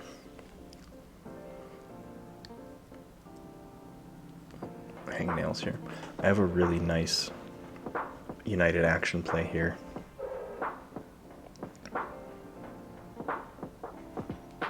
I'm going to dump my entire hand with this United Action.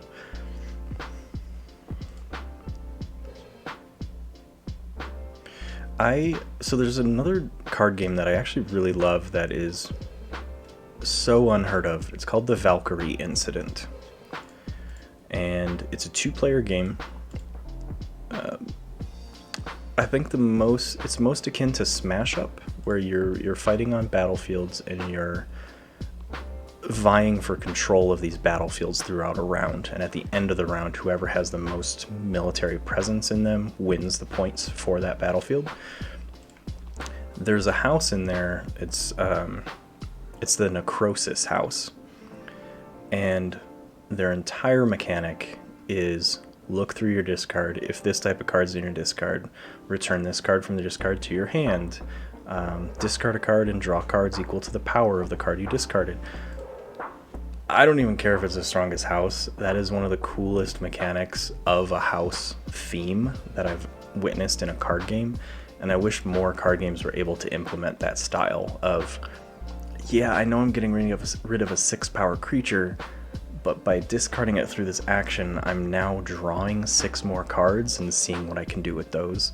I love mechanics like that, so I'm hoping that comes to Keyforge. United Action. Let's go Morpheus. Then CX of Tabor.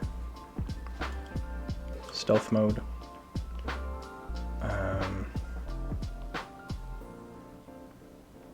Interesting. If I put Hapsis out, I'm going to wait on Hapsis. So I'm going to play Code Monkey, because Code Monkey is going to trigger twice because of Morpheus here.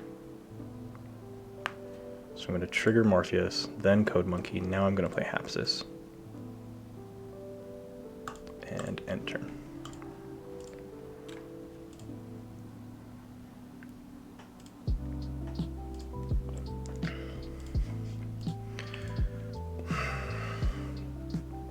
I'm really interested in that, the key color mattering, because right now the only key that matters is the red, and that's only if your opponent has the red Baron, or if you have the red Baron. So seeing when key color starts mattering is going to add a whole new level of depth to the game that I'm eager for, but I'm also wary to see. I'm wary to see if it actually matters, to be honest. Yeah, and as Orion says, it has the potential to be super amazing, and holy shit, why'd you introduce this? You broke the game. Versus, or it could also be, why is this even in the game? It doesn't even matter.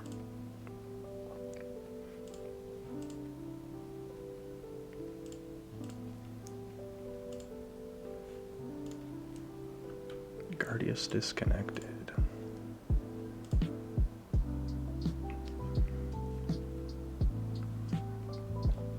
I think Tide is going to have more of an impact than a lot of people think. I think Tide is going to heavily sway the meta toward people wanting to play Dark Tidings decks, because it's a passive control of your opponent taking chains to make sure you don't control the tide. I think it's going to be potentially game-breaking for Dark Tidings decks and severely underwhelming for non-Dark Tidings decks, if that makes sense.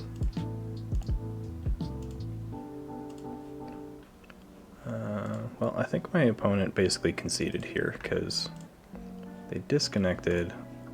I'm checking my internet. I've still got internet. I'm going to refresh and the game's probably going to crap out.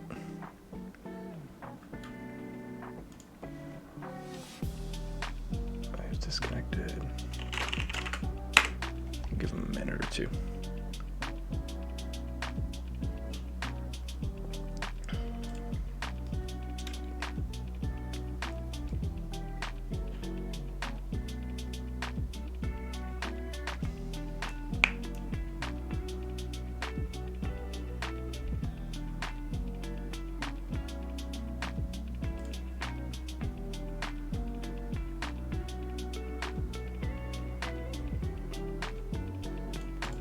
Nope, don't think they're here. So I'm just going to join another queue.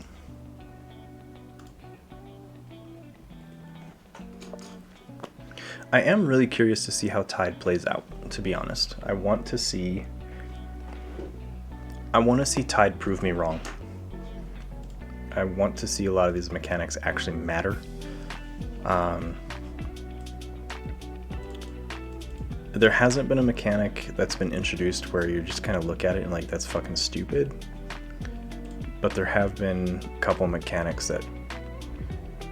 The primary one that just comes to mind is Enrage.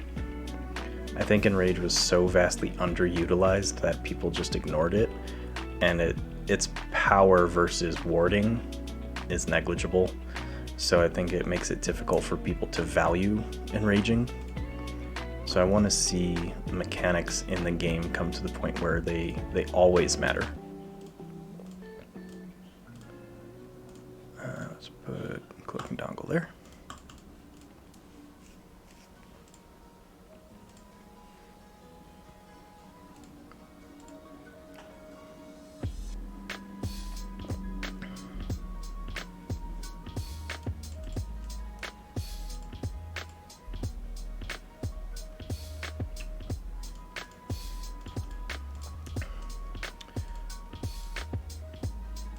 It'll be interesting to see if they're uncommon or if they're common. I think in Unfathomable, they will be more common. I think in other houses, they'll be more uncommon.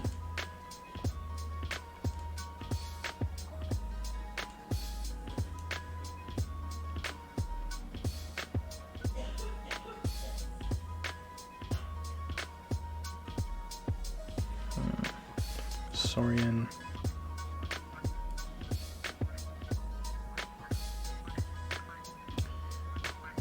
No, that's not true, Orion. So the Tide card has an action on it. You can take the action to raise your Tide to high, and you take 3 chains by doing that. So you can manipulate the Tide without cards. Yeah, you can. It starts in the middle as neutral, and then once you take the 3 chains, it becomes high Tide for you and low Tide for your opponent.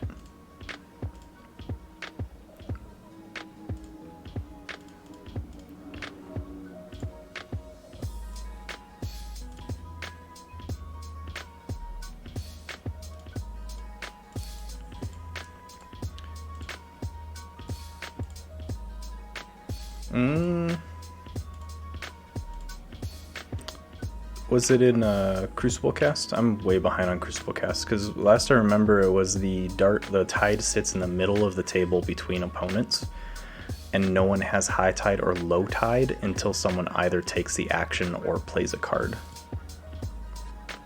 But I didn't see that the card is just out of play until someone uses it.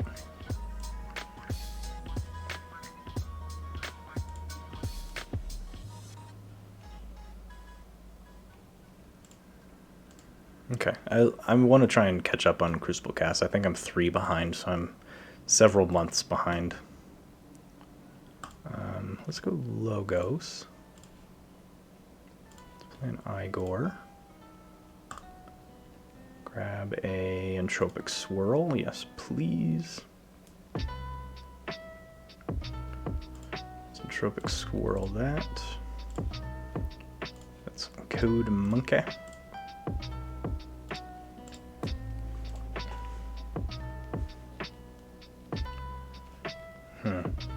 I will have to look on that because now I'm second guessing myself. But regardless, if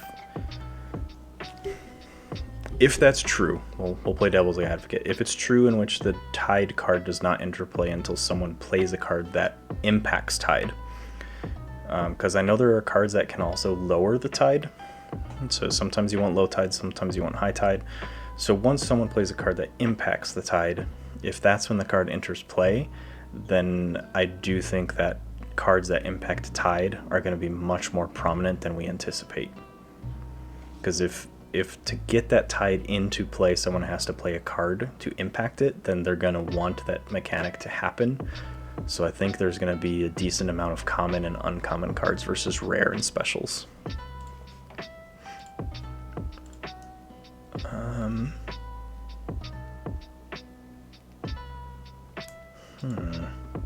I'm gonna go Star Alliance, take my archives, let's go United Action, start with a memory chip,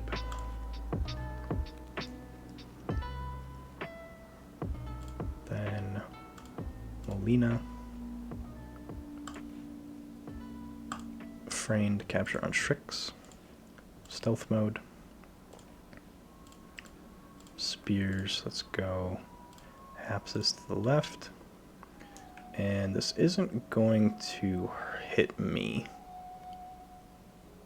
I'm gonna leave that.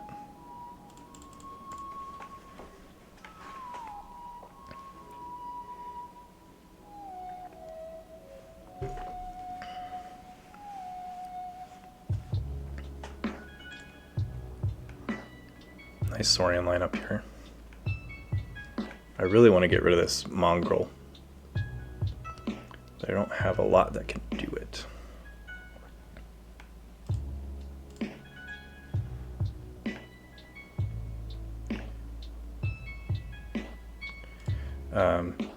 If we cycle back to the Ghosts and Specters and the Nightmares style deck that I'm hoping that people implement, I couldn't remember the name, so I had to sit and think about it, but anthropophobia is the fear that a stranger is going to cause you harm. So I think that would be a cool effect, whether it's a upgrade or a event, to prevent your opponent from fighting. Let's forge that blue key. And we're going Saurian again. We got a lot of small creatures, so this 6-Emperor Tyrannosaurus is pretty shite. Let's go Legatus, Draco,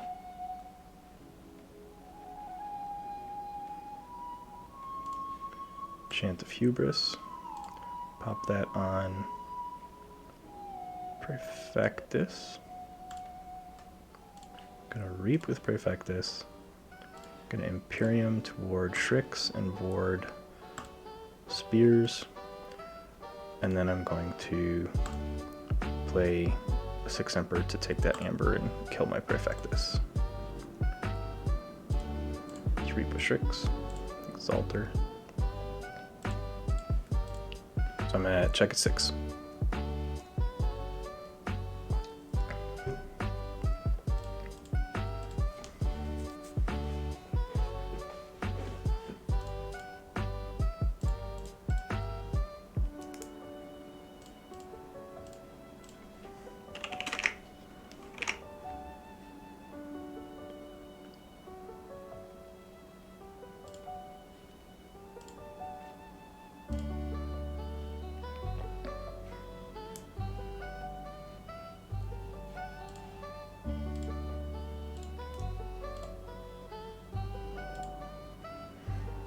I think we talked about this maybe 2 weekends ago.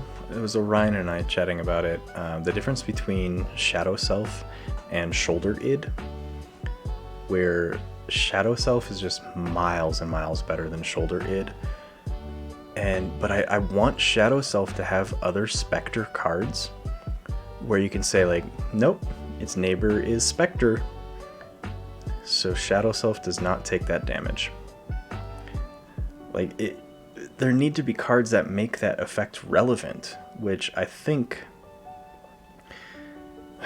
with the mindset of Keyforge developers and designers, they are sets and sets ahead, at least 4 sets ahead, at least in alpha testing and preliminary design, 4 sets ahead of what's released. So with the intention of Shadow Self cycling back into future sets, there has to be something that implements more Spectre cards.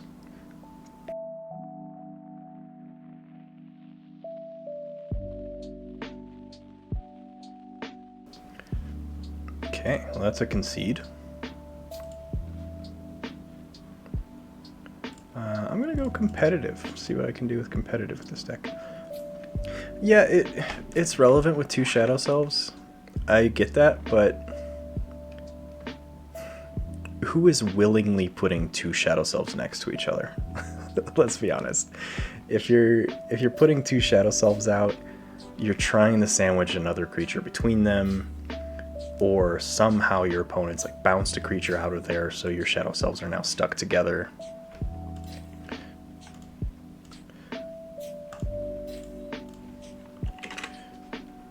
Well, I'm not arguing that it makes them great to be next to each other. I'm just, how many people think that way?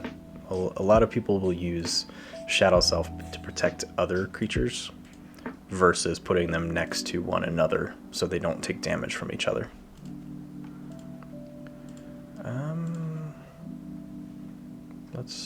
I'm gonna keep my hand. This looks like an interesting hand.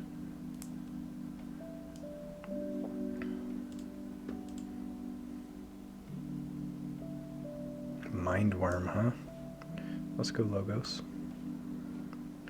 2 Entropic Swirl. Pew.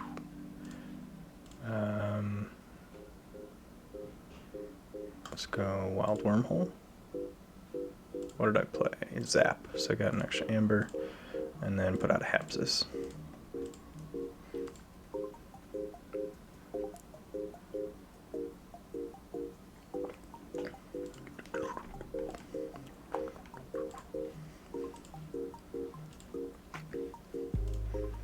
I do have to say though, for non-Keyforge talk, for those who have not played Arkham Horror Living Card Game, you need to.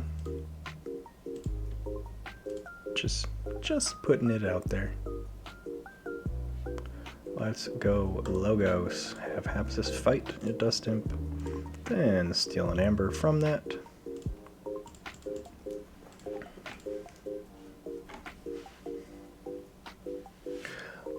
Boom, bitch.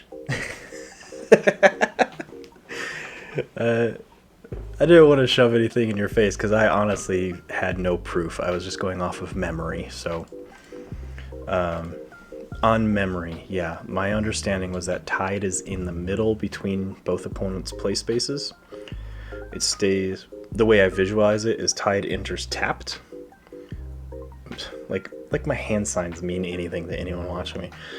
It enters play tapped, so no one has high tide or low tide. But from turn 1, what did I just hit? From turn 1, you can start interacting using the action or playing tide cards. So I think it's going to be far more impactful than we initially believe.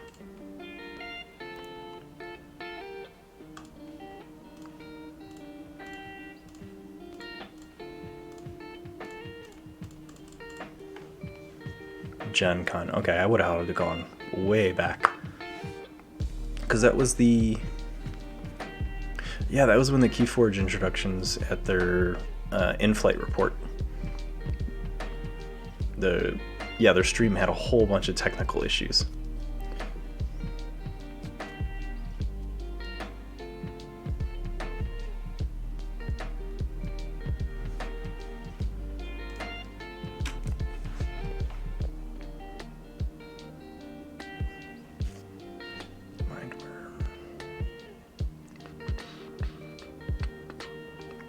Saurian.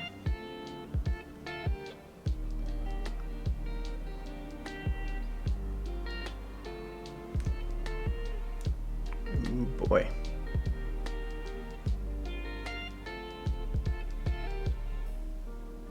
So that's fight, Mindworm, to exalt when ready to use Hapsis, to fight Mindworm. Let's go Ludo. So I'll catch up with chat in just a second. Exalt.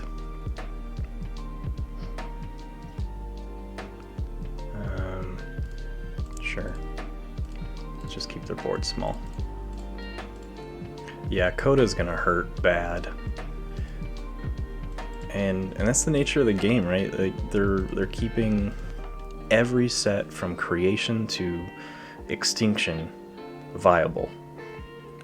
So there's just going to be sets that fall to the wayside that just their mechanics, and it's most likely going to be the earlier sets are going to fall to the wayside throughout time because their mechanics can't keep up with the new mechanics. But then, like you're saying, Ryan, I hope they introduce a house in the future that revitalizes those earlier sets because of mechanics, that the way it can happen. I don't know how exactly, but I want every set to be competitively viable.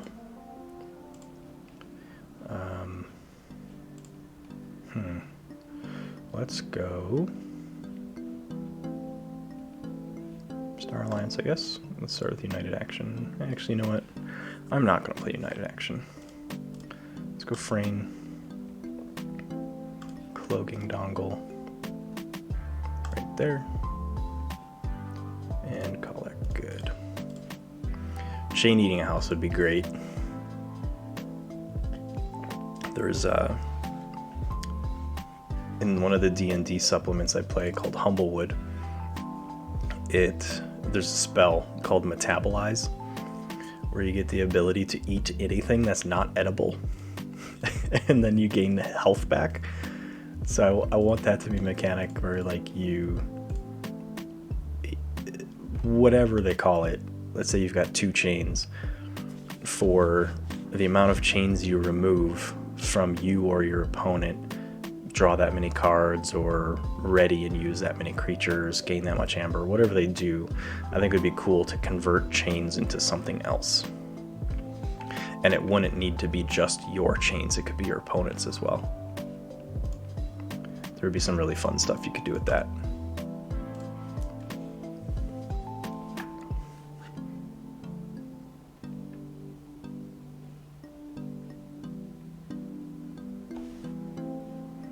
So this is a Martian Generosity deck without Key Abduction.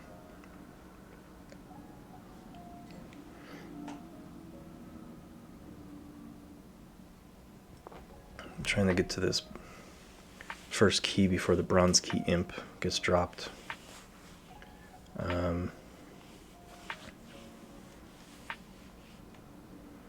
Best way to do that? If I play United Action, I can't use creatures. If I go Star Alliance, I'm gonna capture 1, 2, which will put me in check. But if I just go Saurian, I'm in a much better line. Yeah, let's go Saurian. So it's Reaper Strix. Let's Reap and Exalt to enrage all shadows, so I can't steal. And then I'm just gonna Reap. And then I'm going to fight Legatus Raptor into Gamgee. Exalt to use Frayne to Reap and capture 1 onto Strix.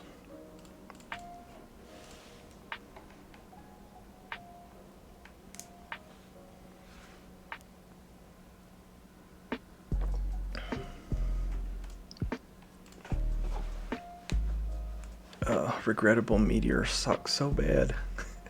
This card is so bad in this deck. I want to see it before I build any type of dinosaur board, otherwise it becomes an immediate discard.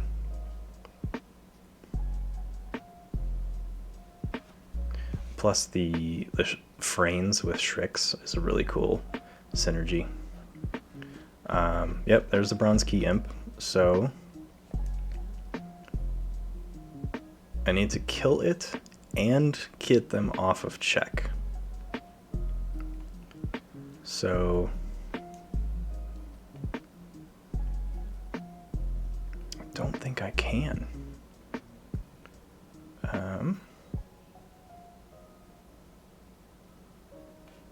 Let's go logos. Anomaly, memory chip. Let's have Hapsis fight Schuler.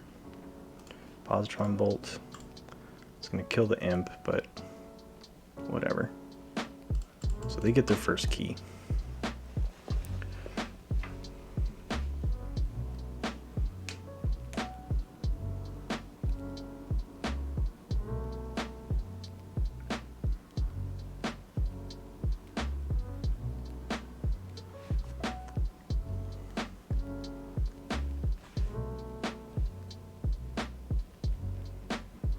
Honestly, a chain eating house, I'm thinking about it, that Kraken idea you had, Orion, would be a good one for that. Krakens eat whatever the fuck they want.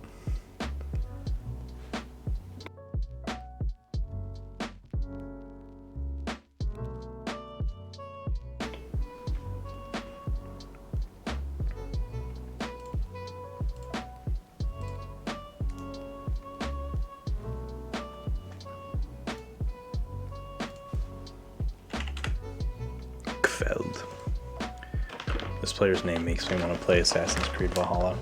Just sounds very Nordic. Gveld.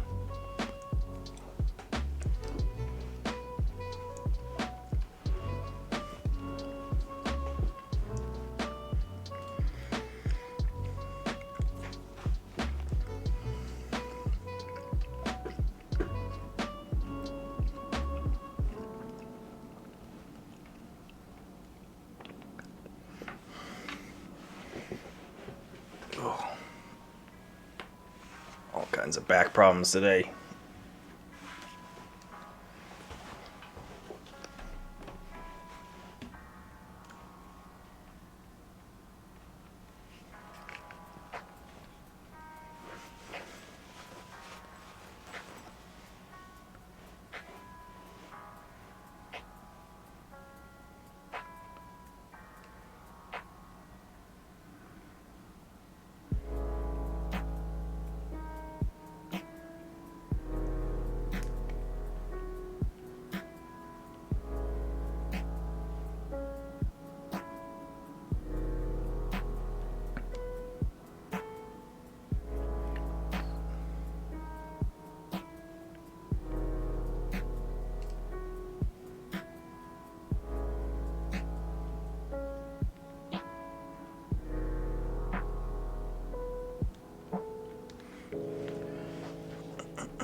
Mars needs amber.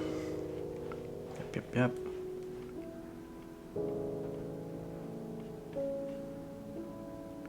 Okay.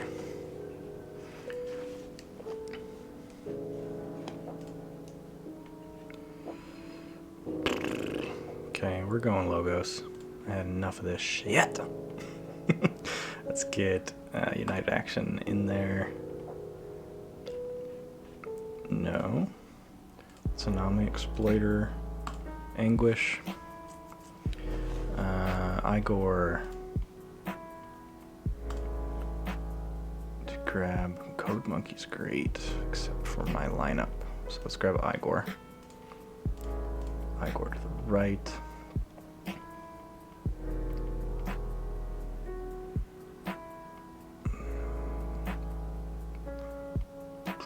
Sure, let's hit Cutthroat Research just for an amber. Let's Hapsis. Can't kill anyone, so he will just reap.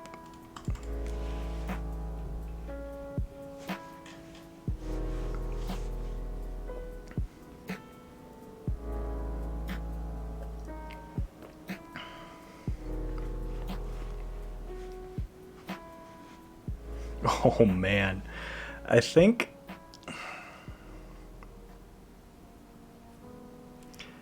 That artifact is cool in initial concept. My worry is if neither player has any artifact control.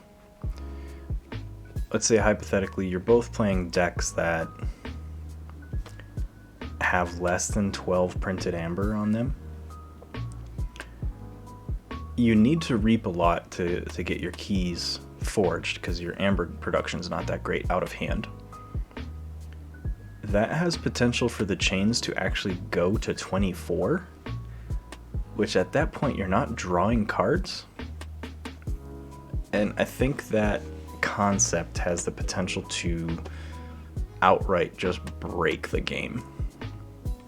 So I don't know.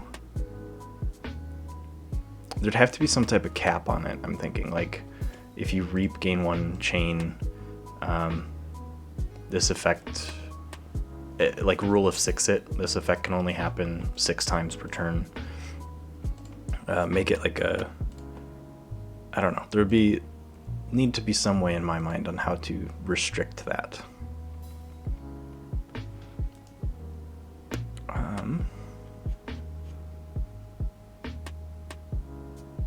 I'm in between hell and high water here.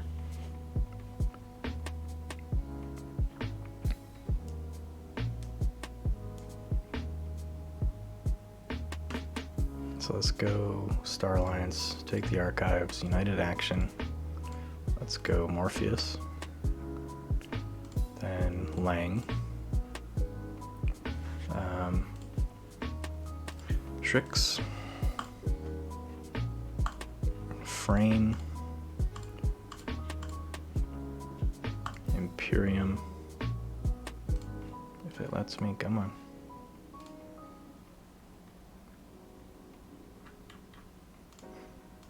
To cover Strix and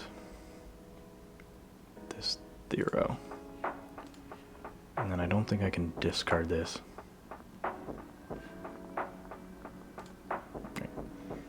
So let's end there. I'm at check at 8. They get their second. I think it would be a rough card to balance for sure. I don't know if it would be a hated card.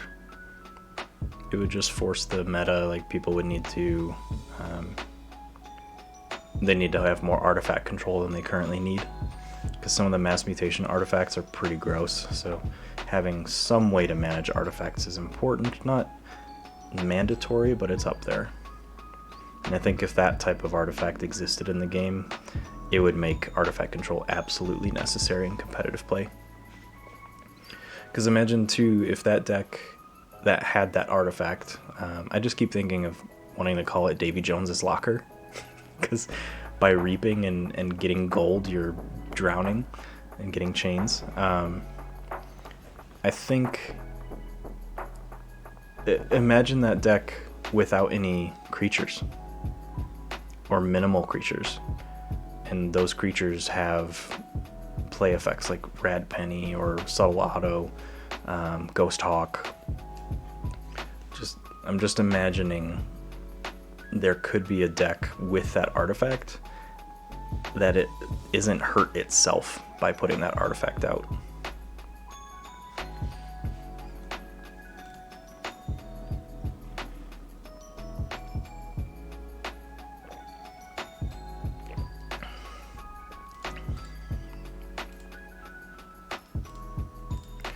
Well, I got my ass handed to me in that game, so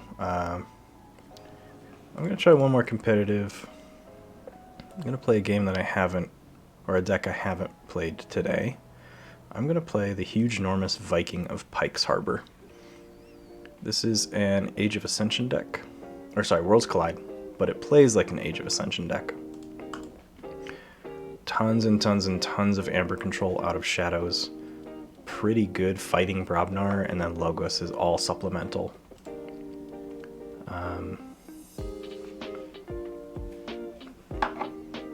Let's go. I'll keep hand. Shadows for a hidden stash, and I'm gonna archive this Warrior's Refrain. And draw another Warrior's Refrain. Yeah, I'm not quite sure how to balance that card, Ketzer. My mind's spinning.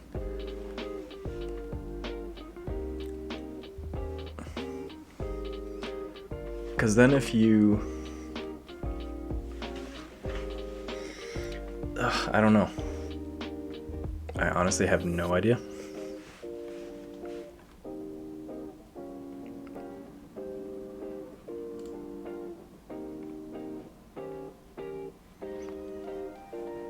Key charge, huh? Interesting. So let's go logos. Tau vapors. Draw 2, archive 1. Let's archive.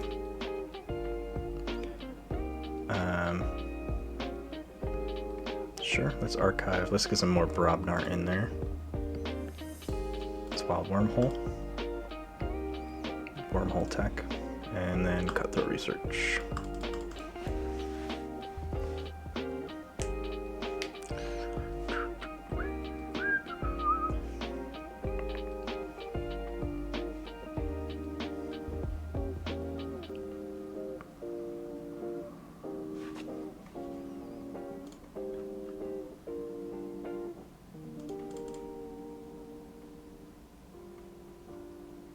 How did they both get warded?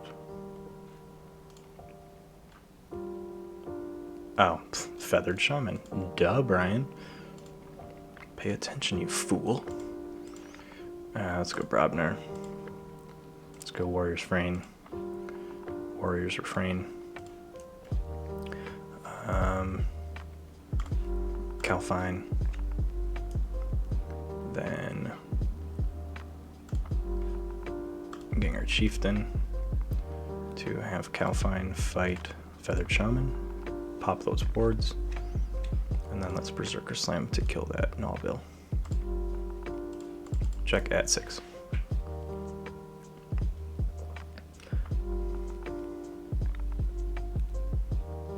Given the time of starting this game, I'm at 2:30 almost. Intended to end at 3, so if this game goes quickly, I can squeeze another one in. If this tends to be a drawn out game, this will be my last. To give everyone the heads up. But I know this deck very well, so I can play it fairly quickly. It's just up to my opponent on what they can put out.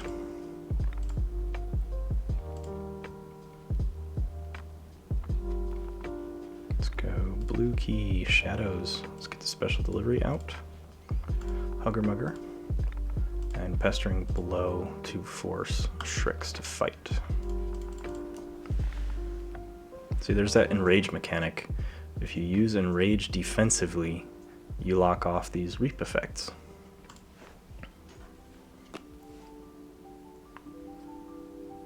And I actually really want my opponent to build a huge board because of Dr. Millie, because then it'll set me up for a really nice data forge.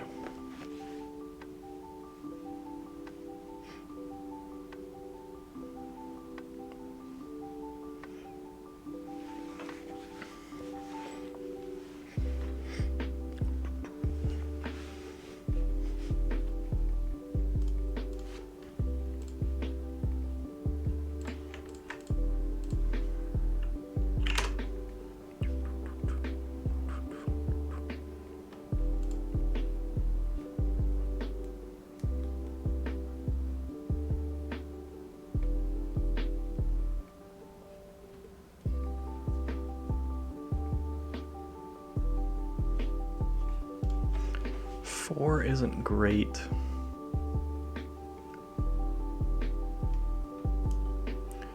Let's go Brobnar.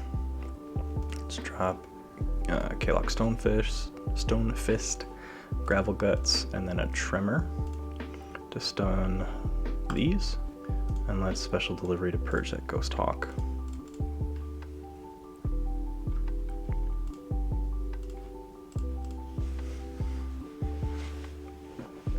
Soul Fiddle is very underrated. It's what's the? I have it in this ire staff. I'll pull it up here. So enrage a creature and give that creature a +1 counter.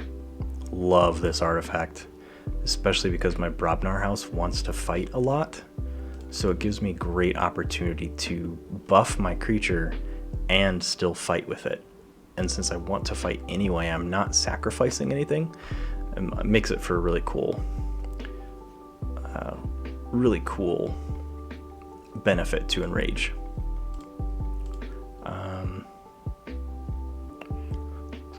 So let's go Brobnar.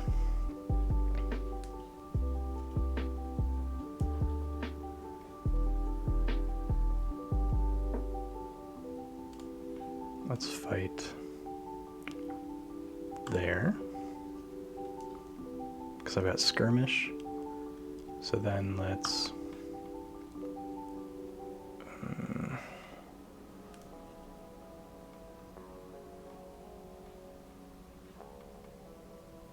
fight there, and then let's put Narp to the left.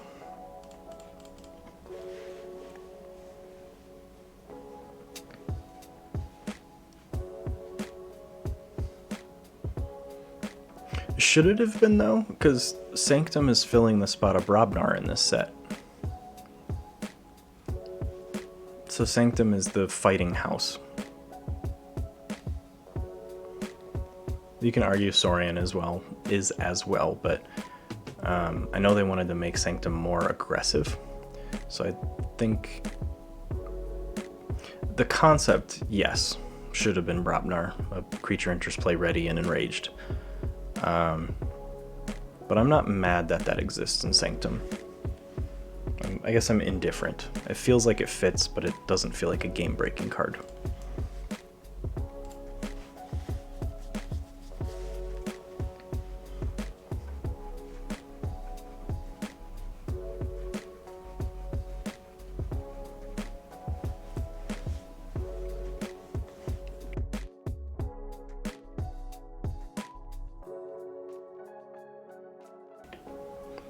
Yep, Cincinnatus Rex. Remove stun. Exalt, thank you.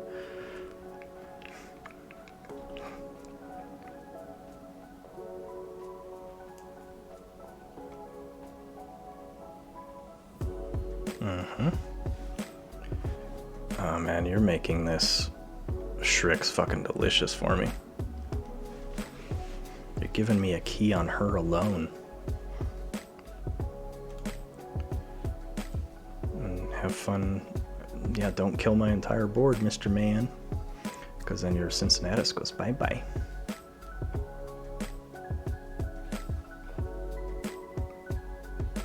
Why? What are you're setting me up to clear my board. I don't get it. Because I'm just gonna dump Gravel Guts into Shrix. Yeah, we're gonna dump Gravel Guts into Shrix. I'm gonna dump Narp in the Cincinnatus, and you just gave me 9 amber.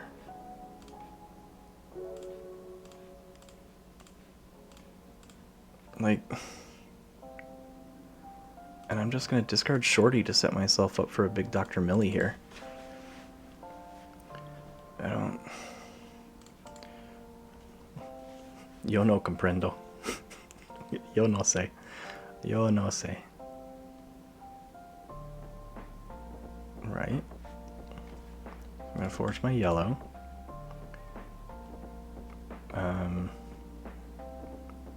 I might as well just Dr. Millie now. So I archive 2. I'll dump both my Too Much Protects in there. If it lets me. Thank you. Ooh, there we go. Spike to 4,000.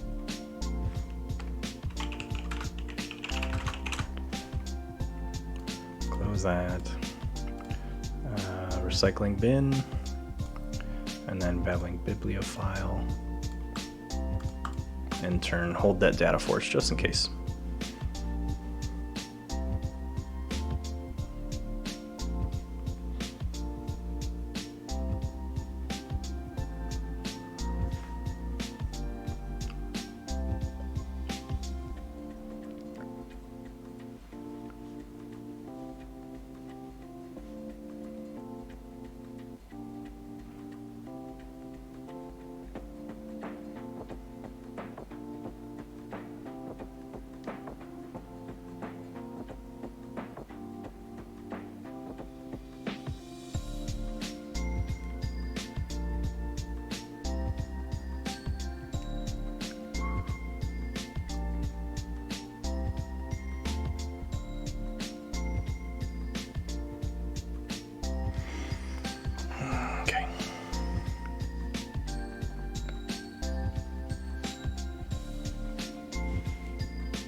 Let's go shadows. Not take my archives. Let's go Ronnie, and Mug.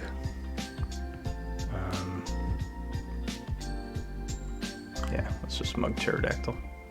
Puts me at checkmate at 6-6.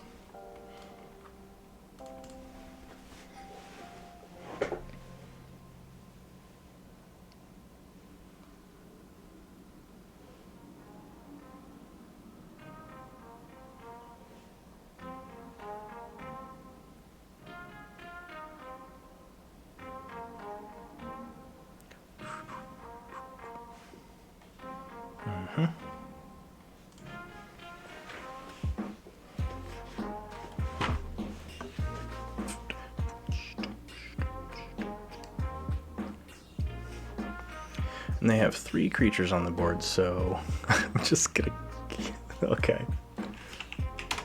I was gonna say, they got 3 creatures, 3 houses. I'm just gonna get 6 off Trust No One, so 4. And I'm just gonna keep biding my time until I can get a good Data Forge. I do have time for one more, so I'm gonna queue for one more here. Competitive with the same deck.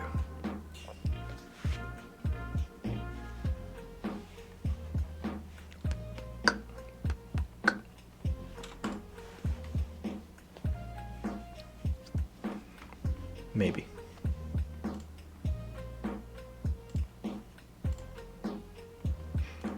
You know what? Screw it. I'm gonna play a casual. I'm gonna pick a different deck.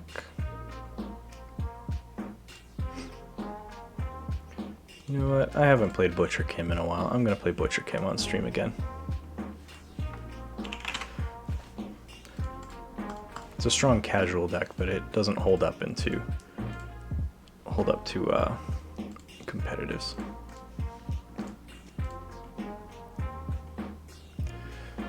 The Ketzer, I'll allow it, but only if you actually bounce. You got a kangaroo to that kitchen.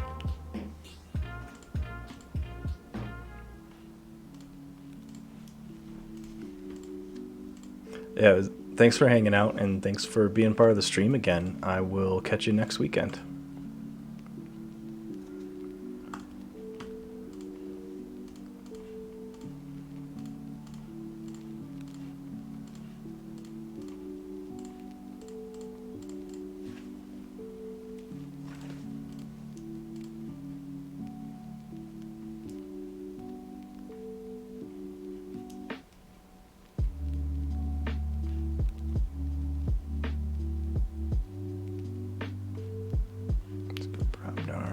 Skulls, Calfine, and Reap.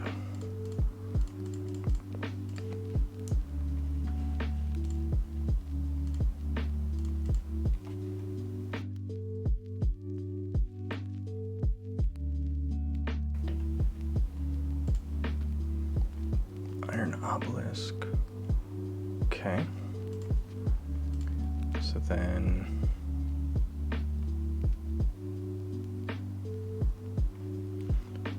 Star Alliance, get Garcia out there, get Kirby out there. Let's put Karkar's Blaster on, I'm sure, Mega Mog Hunter. And then let's play a Mug. Let's hit War Drummer.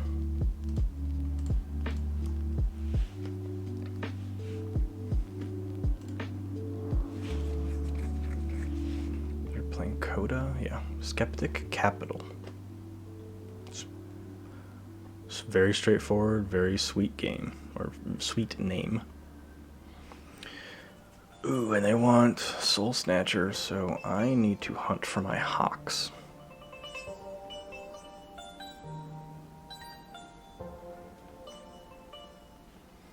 Let's go Brobnar, because I need to keep that Ember Imp off the board.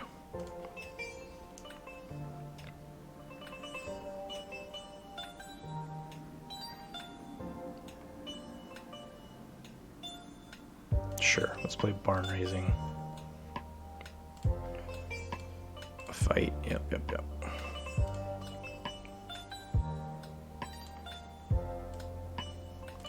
Then Reap. No, I don't need to do that reaction. Let's Reap. Check at 6.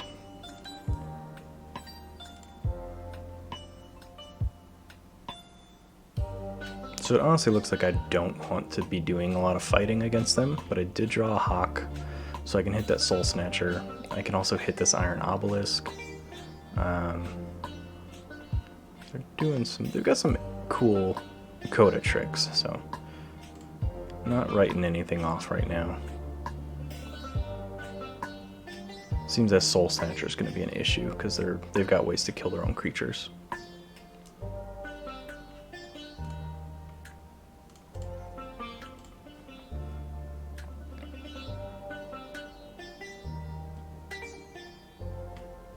Stay in shadows. Let's go Trust No One. Then Hawk to hit that Soul Snatcher. It's Avinda, Umbra. It's pestering below my Calfine because they want to fight anyway. So they still get a key. I'm at 9 of 6, so they're ahead of me by an action.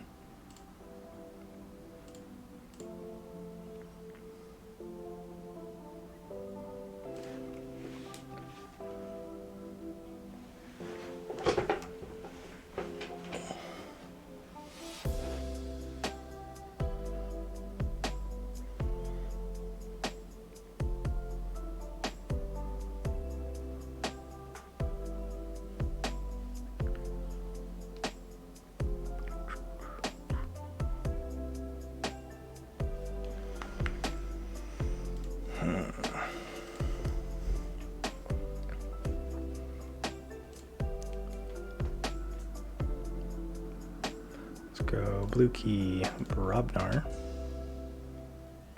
Grand Nine Toes, Calfine, Mega Mog Hunter, Mog Hunter's Brew to make her a 7. And then I'll fight Valder. Makes my key cost 7, but it gets rid of some of their board. And yeah, they've got all kinds of ways to damage their own creatures with Cannon and Secret Needle, so this Iron Obelisk is pretty crucial to their deck.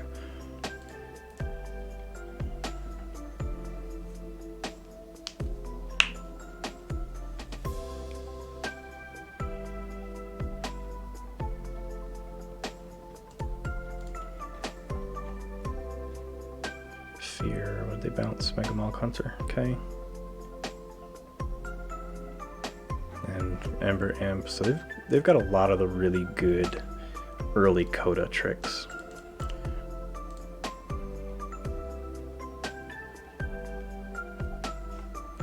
There goes Umbra. With what? Bumpsy.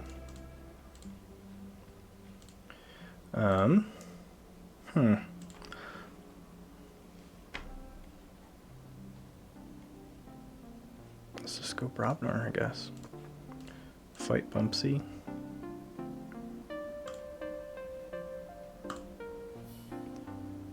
Let's have Grand Nine Toes Reap.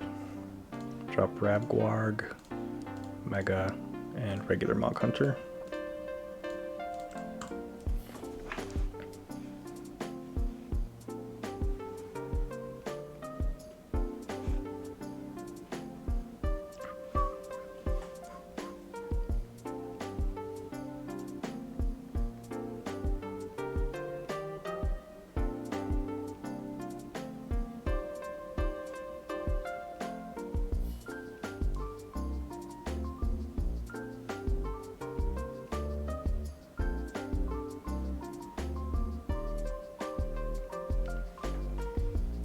And time for some Star Alliance. They do have Mace's Asp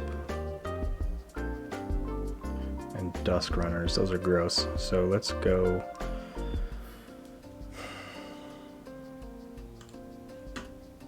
Let's put Karkar over there. Let's sandwich. Then a Spears between Karkar and Helmsman Molina. And then put Kirby over there to drop a Skeleton Key.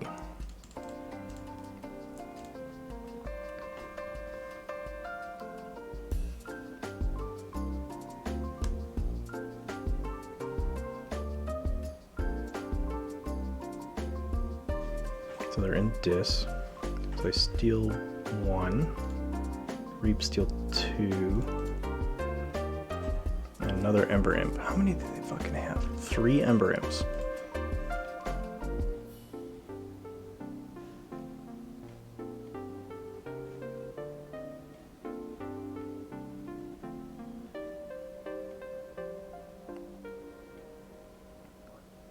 Who's the snake going after?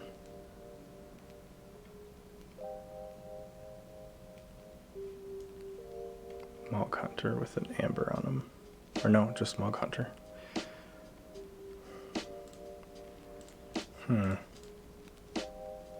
Really am scratching my head in this one.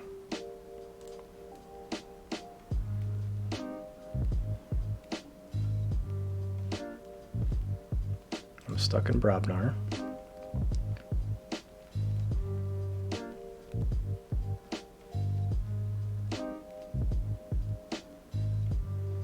So let's have Gron.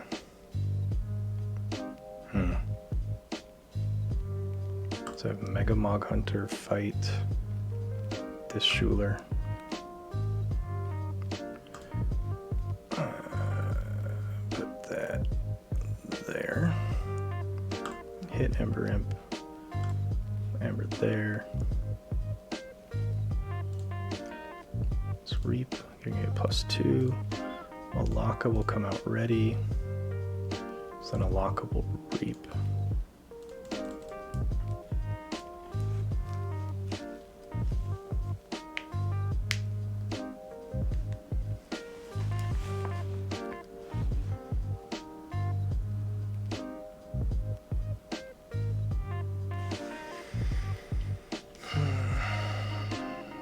Punch to kill Kirby. Another punch to kill Molina or Spears.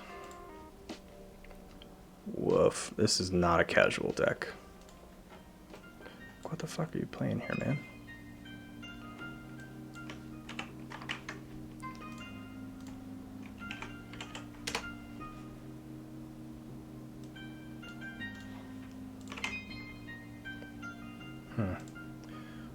By ranking, it's a casual deck, but it is pummeling board state. So, what can I do?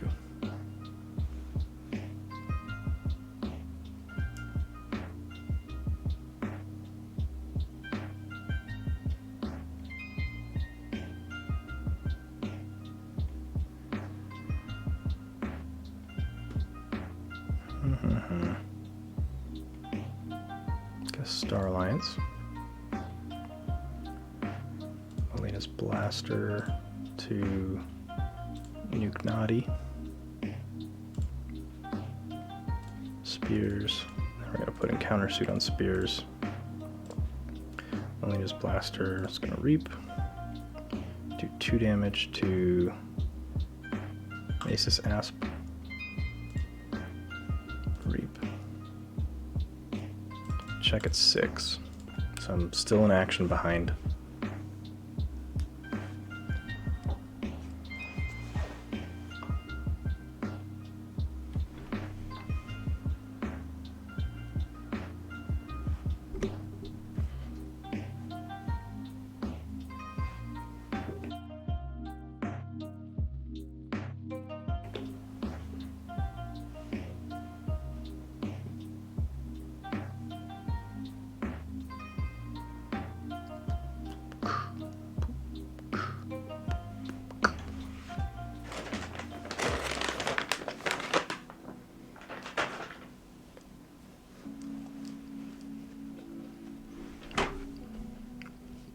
I'm not able to do much in this game. Fire Spitter's gonna fight, splash everything. Yep.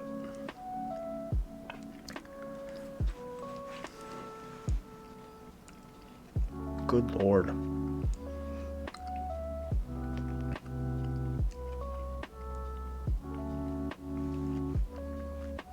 Let's go Shadows. Let's hit and run. Hit Ember Imp.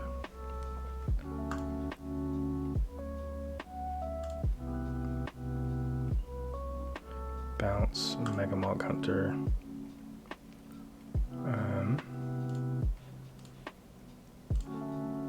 Skeleton Key.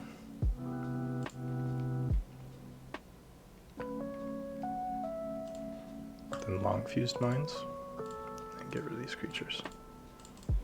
Check at 7.